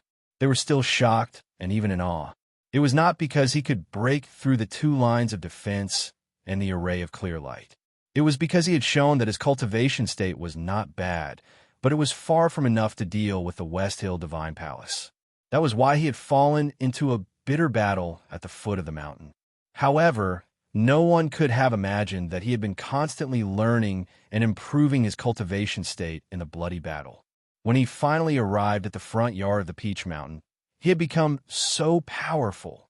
The Buddhism sect paid attention to enlightenment. The Devil's Doctrine paid attention to fighting. But from the beginning to the end, the few battles were so short. How did this person do it? Except for the legend of the eldest brother of the academy, who learned Tao in the morning and knew destiny at dusk, when had such a shocking thing happened in the cultivation world? Who was that person? Chun Pippi looked at the figure in the smoke and trembled even more violently. The water in the bowl spilled out, and his clothes that had just been dried became wet again. He knew who she was and why she sang. That song not only gave her courage, but also gave him confidence. She sang to tell him, "I'm here, hold on a little longer." In the crowd, Ning Ke looked down at the soil under his feet and said nothing. In the sacred sedan, Yi Hongyu thought for a moment and reached out her right hand to hold the natal Taoist sword beside her. The smoke and dust gradually settled and a petite figure appeared. She had long, jet-black hair, which was braided into a long braid, swaying gently behind her. She wore clothes made of animal skin, which had been cut by countless swords and the edges were torn. There were many wounds on her body and blood kept dripping to the ground. Her name was Tang Xiaodang. She came from Chang and thousands of miles away and was covered in dust. She was battered and exhausted, but looked majestic. She looked at the hierarch of West Hill in the giant sedan and asked, "Who dares to say that there is no one in the academy?" She looked at the South Sea girl in front of the altar and asked, "Who dares to steal my man?" 3 chapters completed. I'm exhausted. Please vote monthly. During the double period, whoever dares to steal my monthly vote, I'll kill him. Well, I'd better write a single chapter, or I'll look down on my courage. To be continued. If you like this work, please come to Chidian. Come and vote for me. Your support is my greatest motivation. Chapter 883. Chun Pippi used all his strength to stop his trembling right hand from spilling all the water in the bowl. He looked at the dusty Tang Xiaodang and said, "You are here." It was not a question, but a statement, because there was no need for confirmation. He heard her beautiful voice and saw her figure. Although he did not want her to come, she had come. Yes. Tang Xiaodang looked at Chun Pippi on the altar through the crowd on the front yard and said, "Then will you come with me?" Chun Pippi thought about it seriously and said, "If you can take me with you, of course I will." Tang Xiaodang agreed and walked to the white stone altar. As she walked forward, blood dripped from her body. The crowd gradually separated. No one dared to stop her, neither the divine priest of West Hill nor the black-robed deacon. She walked to the altar. Chun Pippi handed her the bowl of water and said, "Are you thirsty? Drink some water first." There was still half a bowl of water left in the bowl. Tang Xiaodang took it and drank it as if she was drinking hard liquor. Xiaoyu, the girl from the South Sea, also stood in front of the altar. Seeing this scene, her face turned pale because she had confirmed the relationship between her cousin and this woman. This woman had come for her man. She felt very angry, and very sad. However, she did not know what she should do. She felt that she was an extra person in front of the altar. Neither Chun Pippi nor Tang Xiaodang looked at her, as if she did not exist. She was a very proud person and had always thought that she was the real genius of cultivation. Except for her cousin who was betrothed to her at a young age, no one else could be compared to her, whether it was the legendary 3 addicts or the guys in the academy. So she wanted to defeat the calligraphy addict to prove herself, and she had challenged Yi Hongyu earlier. She realized that she had thought too simply. Not to mention Yi Hongyu, even the willpower and spirit that this woman had shown when she broke through the mountain made her feel inferior. Standing in front of the altar, all of her pride was shattered. Not only because of the inferiority she felt when facing the girl with the iron rod, but also because her cousin took the water she handed to him. Her cousin spoke to her in such a normal tone, as if they had been together for decades. Xiaoyu was right. At this moment, in the eyes of Chun Pippi and Tang Xiaodang, there was indeed no space for others to exist. Even the world outside their bodies had disappeared. In their eyes, there was only each other's figures, or rather, a small bowl of water. Until a thunderous voice rang out in the front yard of Peach Mountain. The giant carriage shined with endless light. The figure of the Lord Hierarch of the Western Tomb was as tall as ever. As he looked at Tang Xiaodang in front of the altar, his body leaned forward slightly, as if a heavy mountain was about to collapse. "Who are you? What does it have to do with Lin Wu?" "I'm Tang Xiaodang." It's always Tang Xiaodang if you read it backwards. Tang Xiaodang handed the bowl back to Chun Pippi. She looked at the hierarch in the sedan and said, "Yu Yin is my master. I'm here to pick up my man and leave. Don't stop me." Hearing this, the headmaster laughed and said, "How ridiculous." Tang Xiaodang didn't smile. She held the iron rod in her hand and looked at the giant carriage. She had broken through 3 trials and entered the front yard of Peach Mountain. She was badly injured and covered in blood and dirt, but her expression and tone were still proud and confident. It was a delightful and adorable sense of persistence. Most people in the front yard of Peach Mountain didn't laugh, except for Priest Moley, the deputy headmaster of the Revelation Institute. He laughed dryly for the sake of the hierarch. The reason why no one laughed was because Tang Xiaodang's fighting spirit and incredible speed of improvement were not only not ridiculous, but terrifying. Everyone was still shocked. What method did this petite girl use to be able to continuously break through in such a short period of time in the midst of a series of bloody battles? Only Chun Pippi on the altar, Yi Hongyu in the sacred sedan, and Ning Kei hidden in the crowd were not surprised by Tang Xiaodang's improvement. They knew that Tang Xiaodang's goal was to become the most powerful woman in the world. With such a great ambition, it was not surprising that she could do anything. After Ku Howren broke through the front gate of the Devil's Doctrine had withered. Only Tang and Tang Xiaodang were left in the doctrine. In other words, Tang Xiaodang was the saintess of the Devil's Doctrine.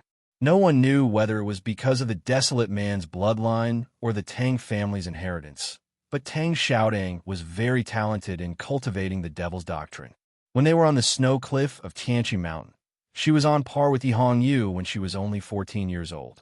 If not for Ning Ke, who could adapt to Yi Jingyu's extreme fighting style, she might have performed better. After several years, Yi Hongyu had become a grand cultivator at the peak of the knowing destiny state and sat on the seat of heavenly black jade in the divine hall of judgment. But Tang Xiaodang was still the girl from the Devil's Doctrine. The Devil's Doctrine was different from normal cultivation. There was no clear distinction between the no-doubt state, see-through state, and knowing destiny state. But there were corresponding cultivation stages. She had been at the peak of the see-through state all these years. The girl from the Devil's Doctrine at the peak of the see-through state seemed powerful enough. But compared to Yi Hongyu and Ning Ke, she seemed to have stagnated. If Ning Ke was educated in the academy and had a series of adventures, and Yi Hongyu's rapid progress was due to her strong Taoist heart and Liu Bai's letter, then what about Tang Xiaodang? She had also studied in the academy for many years. Her teacher was the most mysterious grandmaster of the Devil's Doctrine in the cultivation world, and the 23-year cicada cultivation that was not inferior to Liu Bai. Why had she not made any progress? She had jumped into the waterfall countless times in the academy. She had pushed countless boulders in the academy. She had used the iron rod in her hand to make countless stone steps wider in the academy. She had never stopped cultivating. These were the cultivation homework that Yu Lian had arranged for her. She had been cultivating like the most devout, ascetic monk in the back mountain of the academy, constantly sharpening her body and mind. She had long been prepared and only needed an opportunity. The cultivation of the Buddhism sect was about understanding. However, the cultivation of the Devil's Doctrine was about fighting. The bloodline of the desolate and the inheritance of the Devil's Doctrine required her to fight and seek breakthroughs in battles. But strangely, she had never had the chance to fight. She did not participate in the Battle of the Verdant Canyon or the Battle of the Back Mountain of the Academy. Yu Lian had always consciously kept her away from real battles. Yu Lian was the Grandmaster of the Devil's Doctrine, and her state was shocking. She was also a Grandmaster and was very good at cultivating disciples. She had once thought of taking Ning Ke as her disciple, but since she did not have the chance, she naturally put all her efforts on Tang Xiaodang. She naturally had her reasons for doing so. Yi Hongyu could have broken through to the knowing destiny state, but she had always suppressed her state at the see-through state with her extremely strong willpower. She had always been waiting for the perfect moment to break through. Tang Xiaodang's willpower was not weaker than Yi Hongyu's. However, the cultivation method of the Devil's Doctrine had a weakness compared to that of Haotian Taoism. That was because it could not be controlled by one's consciousness when one increased one's strength during battles. A few years ago, Tang Xiaodang could already fight shoulder to shoulder with Yi Hongyu. Since Yu Lian had taken her as a disciple, she naturally would not let her disciple be inferior to Yi Hongyu after a few years. She had to give Tang Xiaodang a perfect moment to break through the realm. Since Tang Xiaodang could not suppress herself like Yi Hongyu, then she had to do it. She had suppressed Tang Xiaodang for many years just to wait for that moment to come. Today was the right to light in the front yard of the Peach Mountain. Chun Pippi was about to be burned to death by Hao Yin's divine flame. Tang Xiaodang had to travel thousands of miles to save him. She had to break through the Peach Mountain, she had to fight, and she had to break through the realm in battle. Because it was necessary, she had to do it. That was the most important thing in the academy. Because, of course, this was the moment that Yu Lian had been waiting for. That was why Tang Xiaodang naturally broke through. The divine halls of West Hill had held the right to light in anticipation of the academy.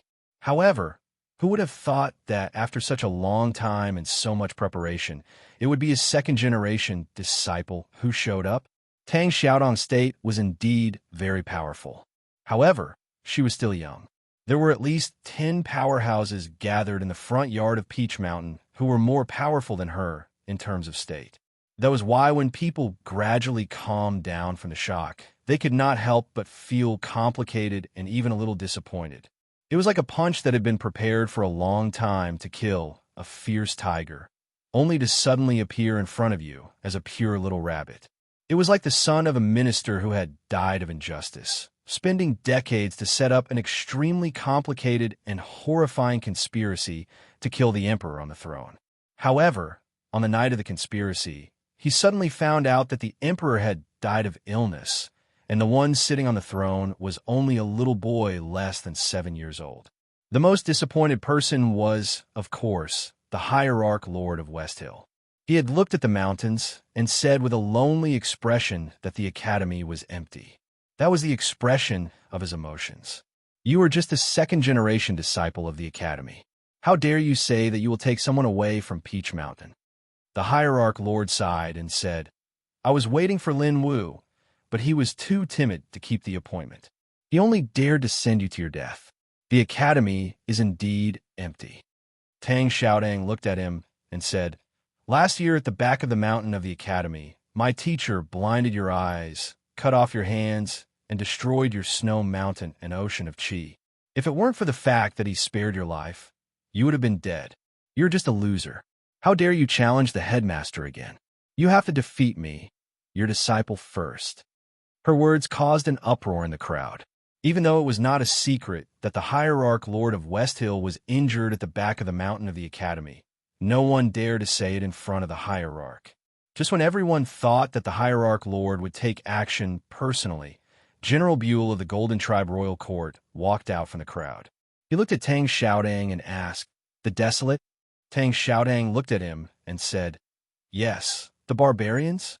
General Buell said, Yes, I am from the grassland. Tang Xiaodang said, Not the grassland. It is called the wilderness. General Buell said, It was called the wilderness when the Desolate existed. That is why it is called the grassland now. Tang Xiaodang raised her eyebrows and said, Since you want to fight first, then let's fight. Today, Kavinka felt like he wanted to die. It was incomparably ecstatic. Perhaps it was because he wrote too much yesterday. So, karma has come.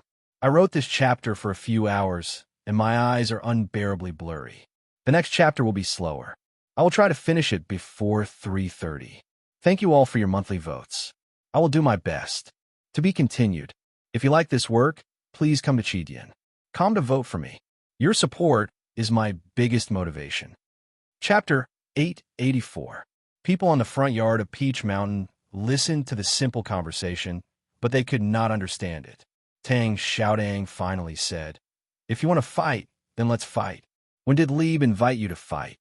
This was because they had never lived in the wilderness, so they did not know the habits of the people living there, nor were they used to the thousands of years of history of the wilderness.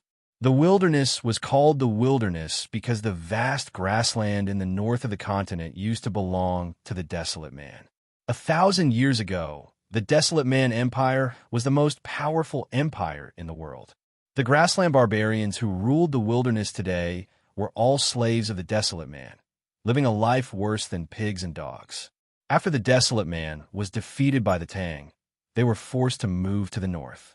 The former barbarian slaves and the people who moved back from the far west joined hands to establish the 3 royal courts, and finally became the masters.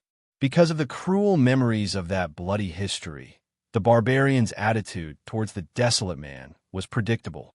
The Desolate Man did not like the barbarian slaves who dared to inherit the territory of the empire. It could be said that they were enemies.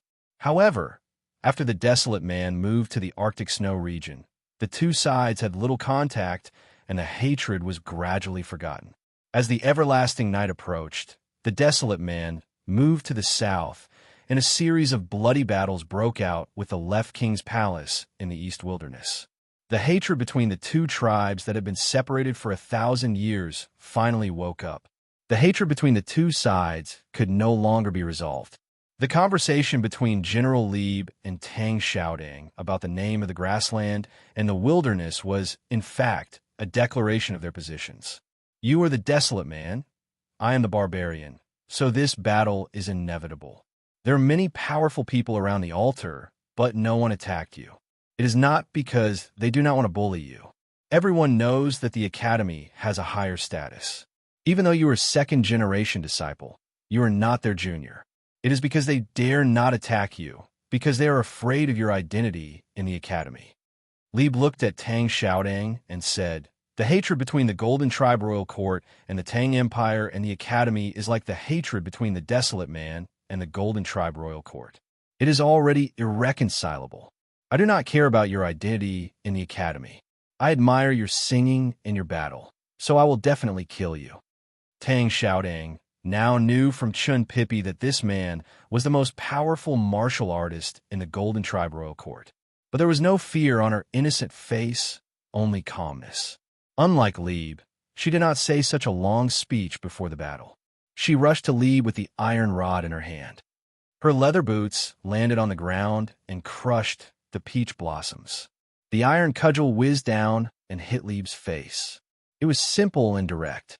Lieb drew the scimitar from his waist and charged forward. His attack was also simple and direct. Both of them lived in the wilderness, so their fighting styles were very similar. There were no fancy tricks or conspiracies. It all depended on who was stronger and whose cultivation was more profound. The saber and cudgel clashed, producing a thunderous boom. The divine priests and deacons with lower cultivation bases near the altar paled at the sound of the explosion. The ordinary believers on the front plateau felt a sharp pain in their ears. They covered their ears and sat down. Lieb's pupils constricted because the knife in his hand was broken. His scimitar, which was as sharp as snow, did not manage to cut through the crude iron rod in Tang Xiaodang's hand. Instead, it was shattered into pieces. What kind of weapon was this ugly iron rod? It was able to pierce through the clear light array of the Peach Mountain. How could it smash his refined saber into pieces so easily?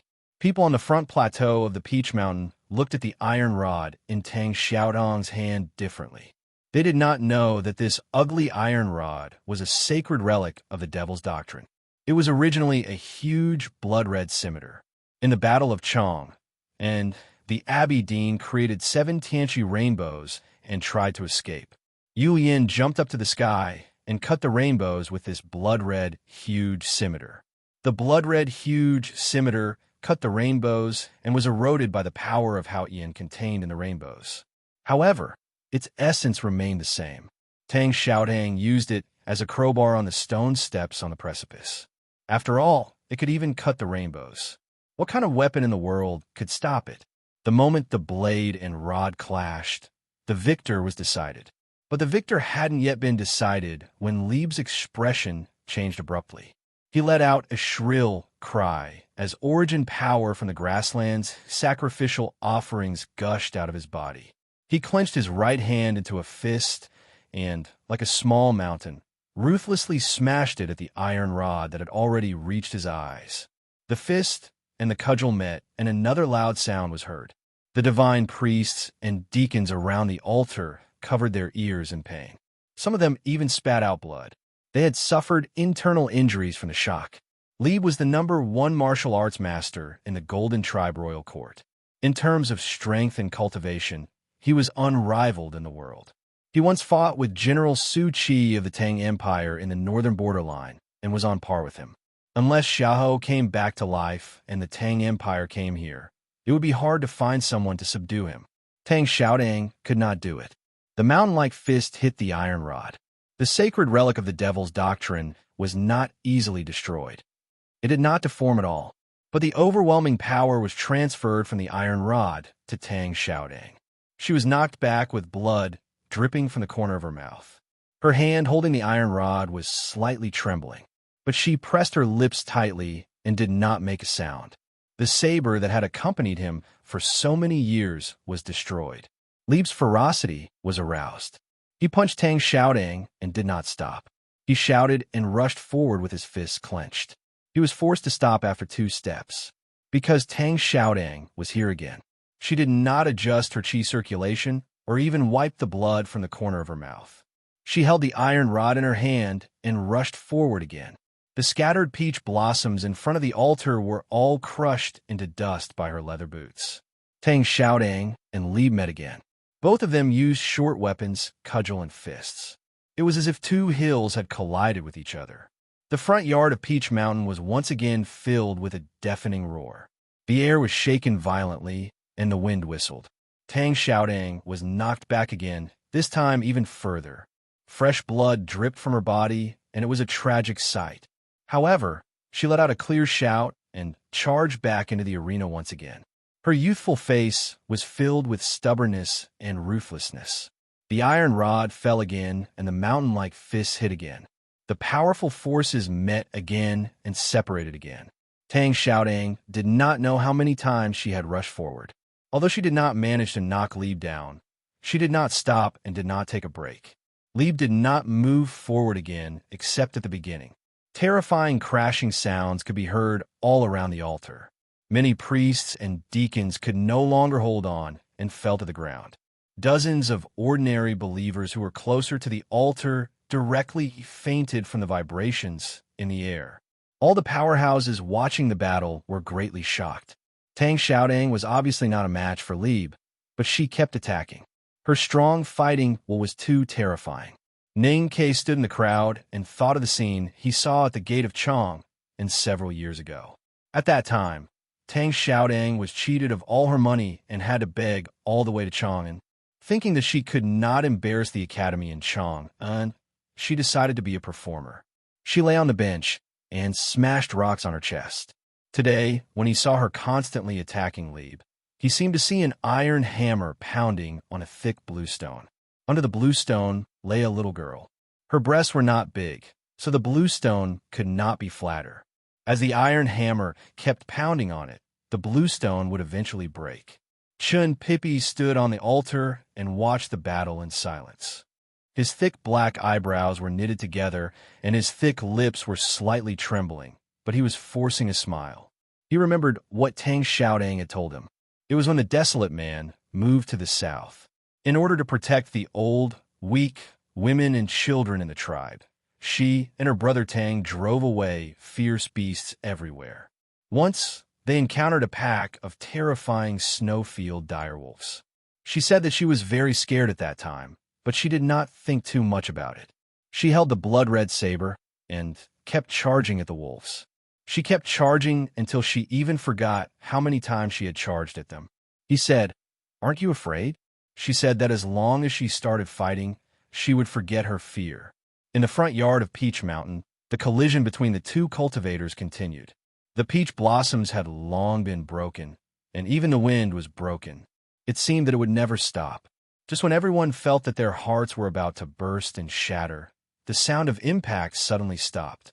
Everyone looked at the battlefield in astonishment, only to find that the battle had ended at some point in time. The battle had ended, not because Tang Xiaodang had stopped her charge. It was because Lebi took a step back. The proud top martial artist of the Golden Tribe Royal Court retreated into the crowd in silence. Tang Xiaodang was covered in blood. Blood was dripping from the corner of her mouth and her hand that was holding the iron rod. She had broken many bones, but she still stood straight, as if she could charge again at any time. Lebi was not injured, but his face was a little pale. His right hand was slightly trembling, and it seemed that he would not clench his fist again in a short time. The battle ended because he chose to take a step back, which meant that the situation was under his control. Only in this way could he end the battle easily. He still looked powerful. Tang Xiaodang's braid was untied, and she looked very embarrassed. She was no match for Lebu, and she was covered in wounds. But it was Lebu who took a step back first. The battle seemed to be inconclusive, but in fact, it was already over. Lebu was definitely the winner in terms of strength, but he would rather admit defeat. "I admit defeat." Lebu looked at Tang Xiaodang and said, "I've seen people who are not afraid of death, but I've never seen anyone like you. I didn't understand why you were so crazy at first, but when I thought of your background, I understood. So I admit defeat. I want to kill you, but I don't want to risk my life to fight you. I'm not crazy." Tang Xiaodang was a desolate man, a descendant of the devil's doctrine, and a disciple of the academy. That was her background. In many people's eyes, The desolate men on the battlefield were all crazy. The devil's doctrine also liked to produce crazy people, and the Academy had the most famous crazy person in the history of cultivation, Crazy Ko. So she was naturally crazy when she fought. Tang Xiaodang calmed down after the battle. She looked at the many powerful cultivators around the altar and felt her hand holding the iron rod trembling slightly. She suddenly smiled. Then she looked at Qin Pipi and said, "It seems that I can't take you with me. My eyes are blurred again. I really don't understand why. I only have 2 chapters today and 3 tomorrow. If I'm in good condition, I could try to write 4 chapters. I wish everyone a happy holiday. I'm wondering if I should write a single chapter. To be continued. If you like this work, please come to vote for me. Your support is my biggest motivation." Chapter 885. The real powerhouses on the front yard of the Peach Mountain had not made their move yet. The national master of the Golden Tribe Royal Court and Zhao Nanhai were both unfathomably powerful. Yi Hongyu had already proven her power. Qin Yin, who had been silent and almost forgotten, was a world wayfarer at the same level as her brother and Yi Su. Not to mention the hierarch of the West Hill. General Buell had injured her badly. Tang Xiaodang thought about it and realized that no matter how hard she tried, she would not be able to take her man away. Logically speaking, Chun Pipi, who was waiting to be saved, should be more depressed than her at this time. But he didn't seem to think so. There was a smile on his round face. "Why?" he asked Tang Xiaodang. Tang Xiaodang looked at him and explained seriously, "Because I can't do it anymore." Chun Pipi said, "Of course you can't." Tang Xiaodang said, "We can die together." Chun Pipi said pitifully, "I don't want to die." Tang Xiaodang said, "What's there to be afraid of?" Chun Pipi said, "I don't want to die with you." Tang Xiaodang was not happy. She lowered her head and said nothing. Chun Pipi rubbed her hair and said with a smile, "Since you are here, you are a member of the Chun family. So you must listen to me. You can't die with me." Tang Xiaodang lowered her head and said, "I won't leave." Chun Pipi said, "Don't worry. I won't die either. We can't die. Even though death is inevitable, I think I won't die today." Tang Xiaodang raised her head and asked hopefully, "Can you?" "Neither can I. But since the eldest brother agreed to let you come to the Peach Mountain, he can't just watch us die." Chun Pipi smiled and shook his head. He knew that Ning Ke had come to the Peach Mountain and must be at the right to light. The Academy must have arranged something. Tang Xiaodang knew it too, but she did not remember. People around the altar thought so too. Since the Academy had sent a second-generation disciple to the Peach Mountain, they had made their stance clear. More people would come. Who would come to the Peach Mountain? Mr. First, Mr. Second, or Mr. Third? Qin Yin thought of that year in the Lang Temple, when Jun Mo cut off the stone statue of Buddha with his flying sword in the autumn rain. He fell silent, and so did the others. They were even a little afraid. In front of the Pamir Mountains, Mr. First, Li Man killed everyone from the Yulin Kingdom, from the monarch to the ordinary soldiers. Master Qi Mei of the Xiankong Temple was seriously injured before he could even fight back. After that, he traveled thousands of miles in the human world with the invincible Abby Dean for several days before the final battle took place in Chong. Mr. Second, Jun Mo, guarded the Verdant Canyon and defeated Yi Su. Although his arm had been cut off by the sword sage, Liu Bai, he had seriously injured the most powerful man in the world. Mr. Third, Yu Lian, was the legendary 23-year cicada cultivation. At the back of the mountain of the Academy, she had injured the hierarch Lord badly. Even though the divine halls of West Hill had tried to hide it, the Tang Empire had been spreading the news. Not to mention then the Battle of Chong, and she had jumped into the sky and cut off the rainbow, leaving the Abbey Dean in Chong. The 3 masters of the back of the mountain of the Academy had shown their shocking power in the battle against the Tang Empire. Even though it was said that they had not fully recovered and the divine halls of West Hill must have made preparations, would their preparations work if they really came to the Peach Mountain today? Could Taoism really win? The eldest brother was not on the Peach Mountain. He was in a small town on the border between the Yin Kingdom and the Song Kingdom. It was autumn, and he had already put on a cotton-padded jacket. The ladle that had been tied around his waist for many years had been broken in front of the Pamir Mountains. Now it was an ordinary wooden stick.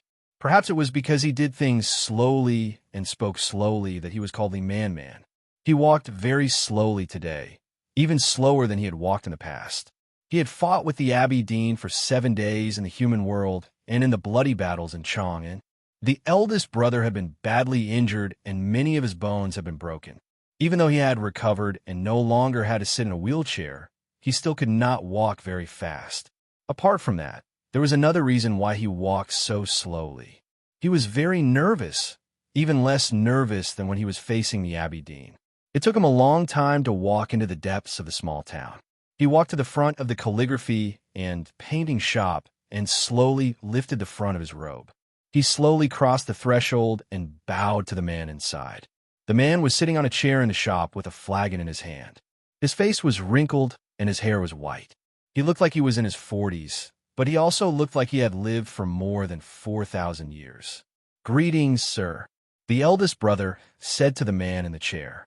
The owner of the calligraphy and painting shop walked out from the back room and looked at Li Man as if he did not know him. He asked, "Would you like to drink tea or wine?" "Tea and wine are both good stuff." The eldest brother said, "I'll drink water." The man in the chair said to the owner, "You go in first. Don't come out unless necessary." The man with the flagon in his hand was the drunkard. The owner was Chao Xiaoshu from Chang. They had not known each other for a long time, but they were very familiar with each other. The drunkard did not want him to die, so he let him in. Only the drunkard and the eldest brother were left in the front shop. The drunkard said, "You walk too slowly. It seems that you have not recovered yet." The eldest brother said, "I will recover one day." The drunkard said, "Even if you recover, you won't be as fast as me. Not to mention that you haven't recovered yet." The eldest brother said, "I walk slower. Maybe I walk more steadily." The drunkard said after a moment of silence, "You are right. You walk more steadily than me. I did not expect that there would be someone in the human world who walks more steadily than me. But you're still no match for me." The eldest brother said, "I have only cultivated for a few decades. Of course I am no match for you." The drunkard said, "Then why did you dare to leave Chang'an? Why did you dare to come and see me?" The eldest brother said, "Because the academy has something to do. I would like to ask you to stay in the small town and watch." The drunkard squinted his eyes, and his voice became deep and experienced. It started to emit the smell of rusty bronze. "Aren't you afraid that I will kill you?" The eldest brother said slowly, "You won't kill me." The drunkard's voice became colder and colder. He said, "Why not?" The eldest brother said calmly and affirmatively, "Because you're not sure that you can kill me." The drunkard laughed and said sarcastically, "You only have a 10% chance." The eldest brother said with a smile, "Not to mention that I still have a 10% chance. Even if I only have a 100% chance, you won't dare to kill me." The drunkard looked serious and asked, "Why are you so sure?" The eldest brother said, "I don't know how to fight. But no matter in the academy or in the world, Jun Mo, the third sister and the youngest brother are the best at fighting. Since they all said that you won't dare to kill me, then you won't. I believe in their judgment."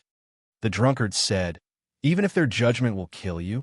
The eldest brother said, "I think what they said makes sense, so I'm willing." The drunkard asked, "What did the three of them say?" The eldest brother said, "They said that you have lived for too long, so you are too afraid of death." The drunkard was silent for a long time after hearing this. Then he asked, "Why did you come to see me, but not the butcher?" The eldest brother said, "The third sister said that the butcher is too slow. He is just a little faster than me and the chief monk of Scripture. So at least for today, we don't need to pay attention to him." "What about her?" The drunkard suddenly asked. "Are you really not afraid of her?" The eldest brother knew who he was talking about. He said with a smile, "She used to live in the back of the mountain of the academy for a long time, so we are not afraid of her. We all like her very much." The canyon between the lush green mountains was undergoing continuous renovation. A path that could allow simple carriages to pass through had already been opened up, but most travelers who crave convenience would still choose to walk. Someone walked out of the verdant canyon. The man among them wore a bamboo hat, plain clothes, and held a cane in one hand. He looked like an ascetic monk that Murano had seen by chance. However, the woman by his side held an embroidered cloth in her hand and wore red clothes. She looked extremely charming, like a bride that had just gotten married. Such an incongruous combination was the second brother of the academy, Jun Mo, who had cut off his black hair and decided to cultivate Buddhism, and his wife, the seventh sister, Mu. Jun Mo looked at the dark and fertile fields in front of the verdant canyon. He thought about what happened here half a year ago and his broken right arm. He was silent. Mu did not say anything either. The two continued their journey south. However, they were not as distanceless as the eldest brother. It was too late for them to reach Peach Mountain. Where were they going? What were they going to do? They came to the Fuchin River and climbed the Tiger Mountain Pavilion. Jun Mo looked to the southeast and suddenly frowned. He sensed that Liu Bai's sword had left the sword garret and was heading for Peach Mountain. He was silent for a moment and did not say anything. Before the verdant canyon, he had never seen the water of the yellow river flowing from the sky. But now Liu Bai had fully recovered and his state had improved again. He had reached that legendary step.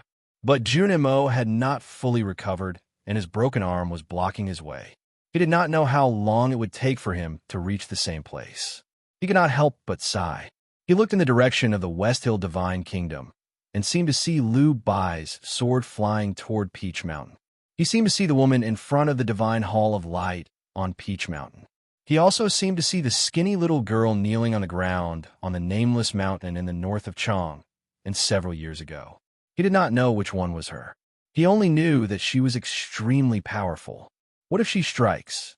Mu thought of the two youngest brothers on Peach Mountain and asked worriedly. Jun Mo said, "We want her to strike." Mu was startled and asked, "What if she does not strike?" Jun Mo said, "The headmaster ascends to heaven. The abbey dean becomes a useless man." Liu Bai has finally reached that step. He does not need to break through the 5 states to become the most powerful man in the world. He is stronger than the drunkard and the butcher. Since his sword is at Peach Mountain, she has no reason not to strike. The change that Yu Lian mentioned is in this sword. Mu said, "She must have foreseen this." Jun Mo said, "She must be angry that the youngest brother is at Peach Mountain." Angry people are not good at thinking. Angry Hao Yin is not willing to think. Try to finish the 2nd chapter before midnight. To be continued. If you like this work, please come to Qidian. Come and vote for me. Your support is my biggest motivation. Chapter 886. The autumn in the depths of the wilderness was colder, but the man standing among the mountains did not seem to feel the cold. His leather clothes were leaking, revealing his strong body. His body seemed to contain an infinite amount of power. With a casual wave of his hand, he could destroy a mountain and break a city. However, at this moment, he was like a stone statue, not daring to move. It was not because of this, but because there was a very small carriage on his back. There was a petite girl sitting on the carriage, and he was afraid that she would be uncomfortable from the jolting. He was the world wayfarer of the Devil's Doctrine Tang. The girl in the sedan looked only 12 or 13 years old, and she was holding her chin in boredom. She was his teacher, the current Grandmaster of the Devil's Doctrine, 23-year cicada cultivation. Of course, she was also the 3rd sister of the back mountain of the academy. Her name was Yulian. After the battle with the Abbey Dean in Chong, and Yulian jumped into the blue sky and then fell into the snow street. Even though her devil's kung fu had reached the sublime state, she was still badly injured. Her ankles, which were as hard as diamonds, were all broken into pieces. It was not easy for her to get out of the wheelchair, but it was still inconvenient for her to walk. Therefore, after coming to the wilderness, she sat in the sedan and let Tang carry her around. She looked at the vast wilderness in front of the majestic Tianqi Mountain and the faintly discernible gorge. She said, "I'm disappointed that you can't even do such a simple thing well." The cold wind blew, and her twin ponytails swayed gently behind her, looking very cute. Her eyes and brows were clear and cute, but she was expressionless and had the bearing of a grandmaster, looking very scary. Tang said, "The news that the Golden Tribe Royal Court is going to attack Healan City in the deep winter has spread throughout the wilderness. Even if the tribes want to help, there are still tens of thousands of cavalrymen of the left camp in the East Wilderness. It's difficult to go there. Yu said, "We can go there naturally if we kill all the cavalrymen of the barbarians." Tang did not understand and asked, "How?" Yu said in a very normal tone, "Your injuries have healed.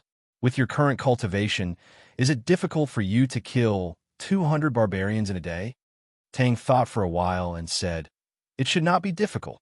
Yu said, "If you kill 200 in a day, you can kill 20,000 in 100 days. Even if there are 40,000 cavalrymen of the left camp, they will be destroyed by you." Tang was speechless. He thought, how could they just stop there and let you kill them? Moreover, why would they arrange 200 cavalrymen for you to kill every day? What if 10,000 cavalrymen attacked at the same time? Ultimately, combat wasn't a simple math problem.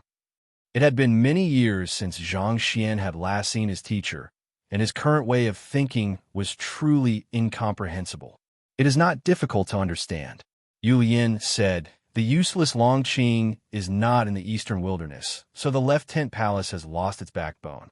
If you follow my instructions and kill for a few days, you will know that those barbarian cavalrymen are worse than useless people." Tang said, "It is too late." Yu said, "Left." Of the Tang said, "Tang it." After a moment of silence, Tang asked, "Then why did you come to the wilderness instead of Peach Mountain?" Yu seemed to be afraid of the cold. She hugged her knees and said, "I haven't recovered yet. What's the point of going to Peach Mountain? It of not of the divine, of the mountain arise. Of the camp, not. It will definitely be very lively. Who of sacred, of camp, mountain, of the mountain, wilderness, divine of divine of great sea, of the divine, sea, and the divine of, the successor of the great divine priest of the South Sea?" "That's right. I think Liu Bai should have already arrived. Why is he going to the right to light?" "Because she is leaving at the right to light." "Is he reluctant to let her go?" "Liu Bai is brave. He is invincible in the world. Who doesn't feel lonely? When he is lonely, he will think about things he shouldn't." "Why is Liu Bai invincible?" "Because he lent the Taoist sword to Cao Xiaoshu. My senior brother left some information in Cao Xiaoshu's ocean of consciousness. It is from Chang, and in the Academy's view of the human world. Actually, I don't understand why Liu Bai agreed to lend me the sword. In the wilderness, Tang was a fierce man. But now, with his back to Yu, he was silent and honest. He played the role of a disciple and asked questions. Yu said, "Because he admires Cao Xiaoshu. He didn't kill him last time, and he won't kill him this time." He continued, "Maybe it is not because he admires Cao Xiaoshu." Yu said, "Don't forget that he is a swordsman." Tang understood what she meant. A swordsman was upright. If Liu Bai didn't dare to kill Cao Xiaoshu because of the Tang Empire's power or the Academy's reputation, how could he become the most powerful sage of sword in the world? Tang asked, "Can Liu Bai defeat the drunkard?" Yu said, "The drunkard is no longer in Liu's eyes. Of course, the drunkard will die. Even if he doesn't die this time, he will die in the hands of the Academy." After a moment of silence, Tang asked, "Is this the change you want to see?" Yu waved her soft hands and said casually, "Actually, I don't know what will happen either." Tang, who was as calm as a mountain, suddenly trembled when he heard this. Yu knew what he was worried about. She said, "Although I asked everyone to wait for the change I mentioned, I really didn't make any arrangements. How can a man's plan be better than God's plan?" Tang's expression became solemn. His most beloved sister should be fighting for that damned fatty on Peach Mountain. If everything was going according to God's plan, how could she succeed and leave? "Do you mean that Liu Bai might not make a move?" "Jun Mo and I both think he will, but we don't know when he will do it. Of course, as long as he does, the one in the Divine Hall of Light will be in trouble. You can say that this is the change. Even the headmaster of Academy can't defeat her, let alone Liu Bai. Liu Bai himself should know that he can't defeat her, but he still took out his sword. This means that he thinks the Academy's idea is interesting, and he wants to participate in such an interesting thing." "What's interesting?" Yu said, We told him that as long as he takes out his sword, she will be in trouble. If Hao Yin finds it troublesome, it's probably not very interesting for someone like Liu Bai. Tang frowned and asked, "What kind of trouble?" Yu Yin said, "Even if she is Hao Yin, she will have to pay a price to suppress the most powerful person in the world. This means that she will be weak, worried, and sentimental." Tang was puzzled and said, "I don't understand. As long as she starts to worry and become sentimental, Ning Ke might be able to defeat her." Yu Yin smiled and said, "Earlier I said that it doesn't matter who goes to Peach Mountain today. This does not include youngest brother. He is meaningful, and he is on Peach Mountain now." Tang still couldn't understand. Even the headmaster of Academy couldn't defeat her. How could Ning Ke? This is the second chapter. The plot is here. There are only 2,000 words. I will try to finish the next chapter as soon as possible.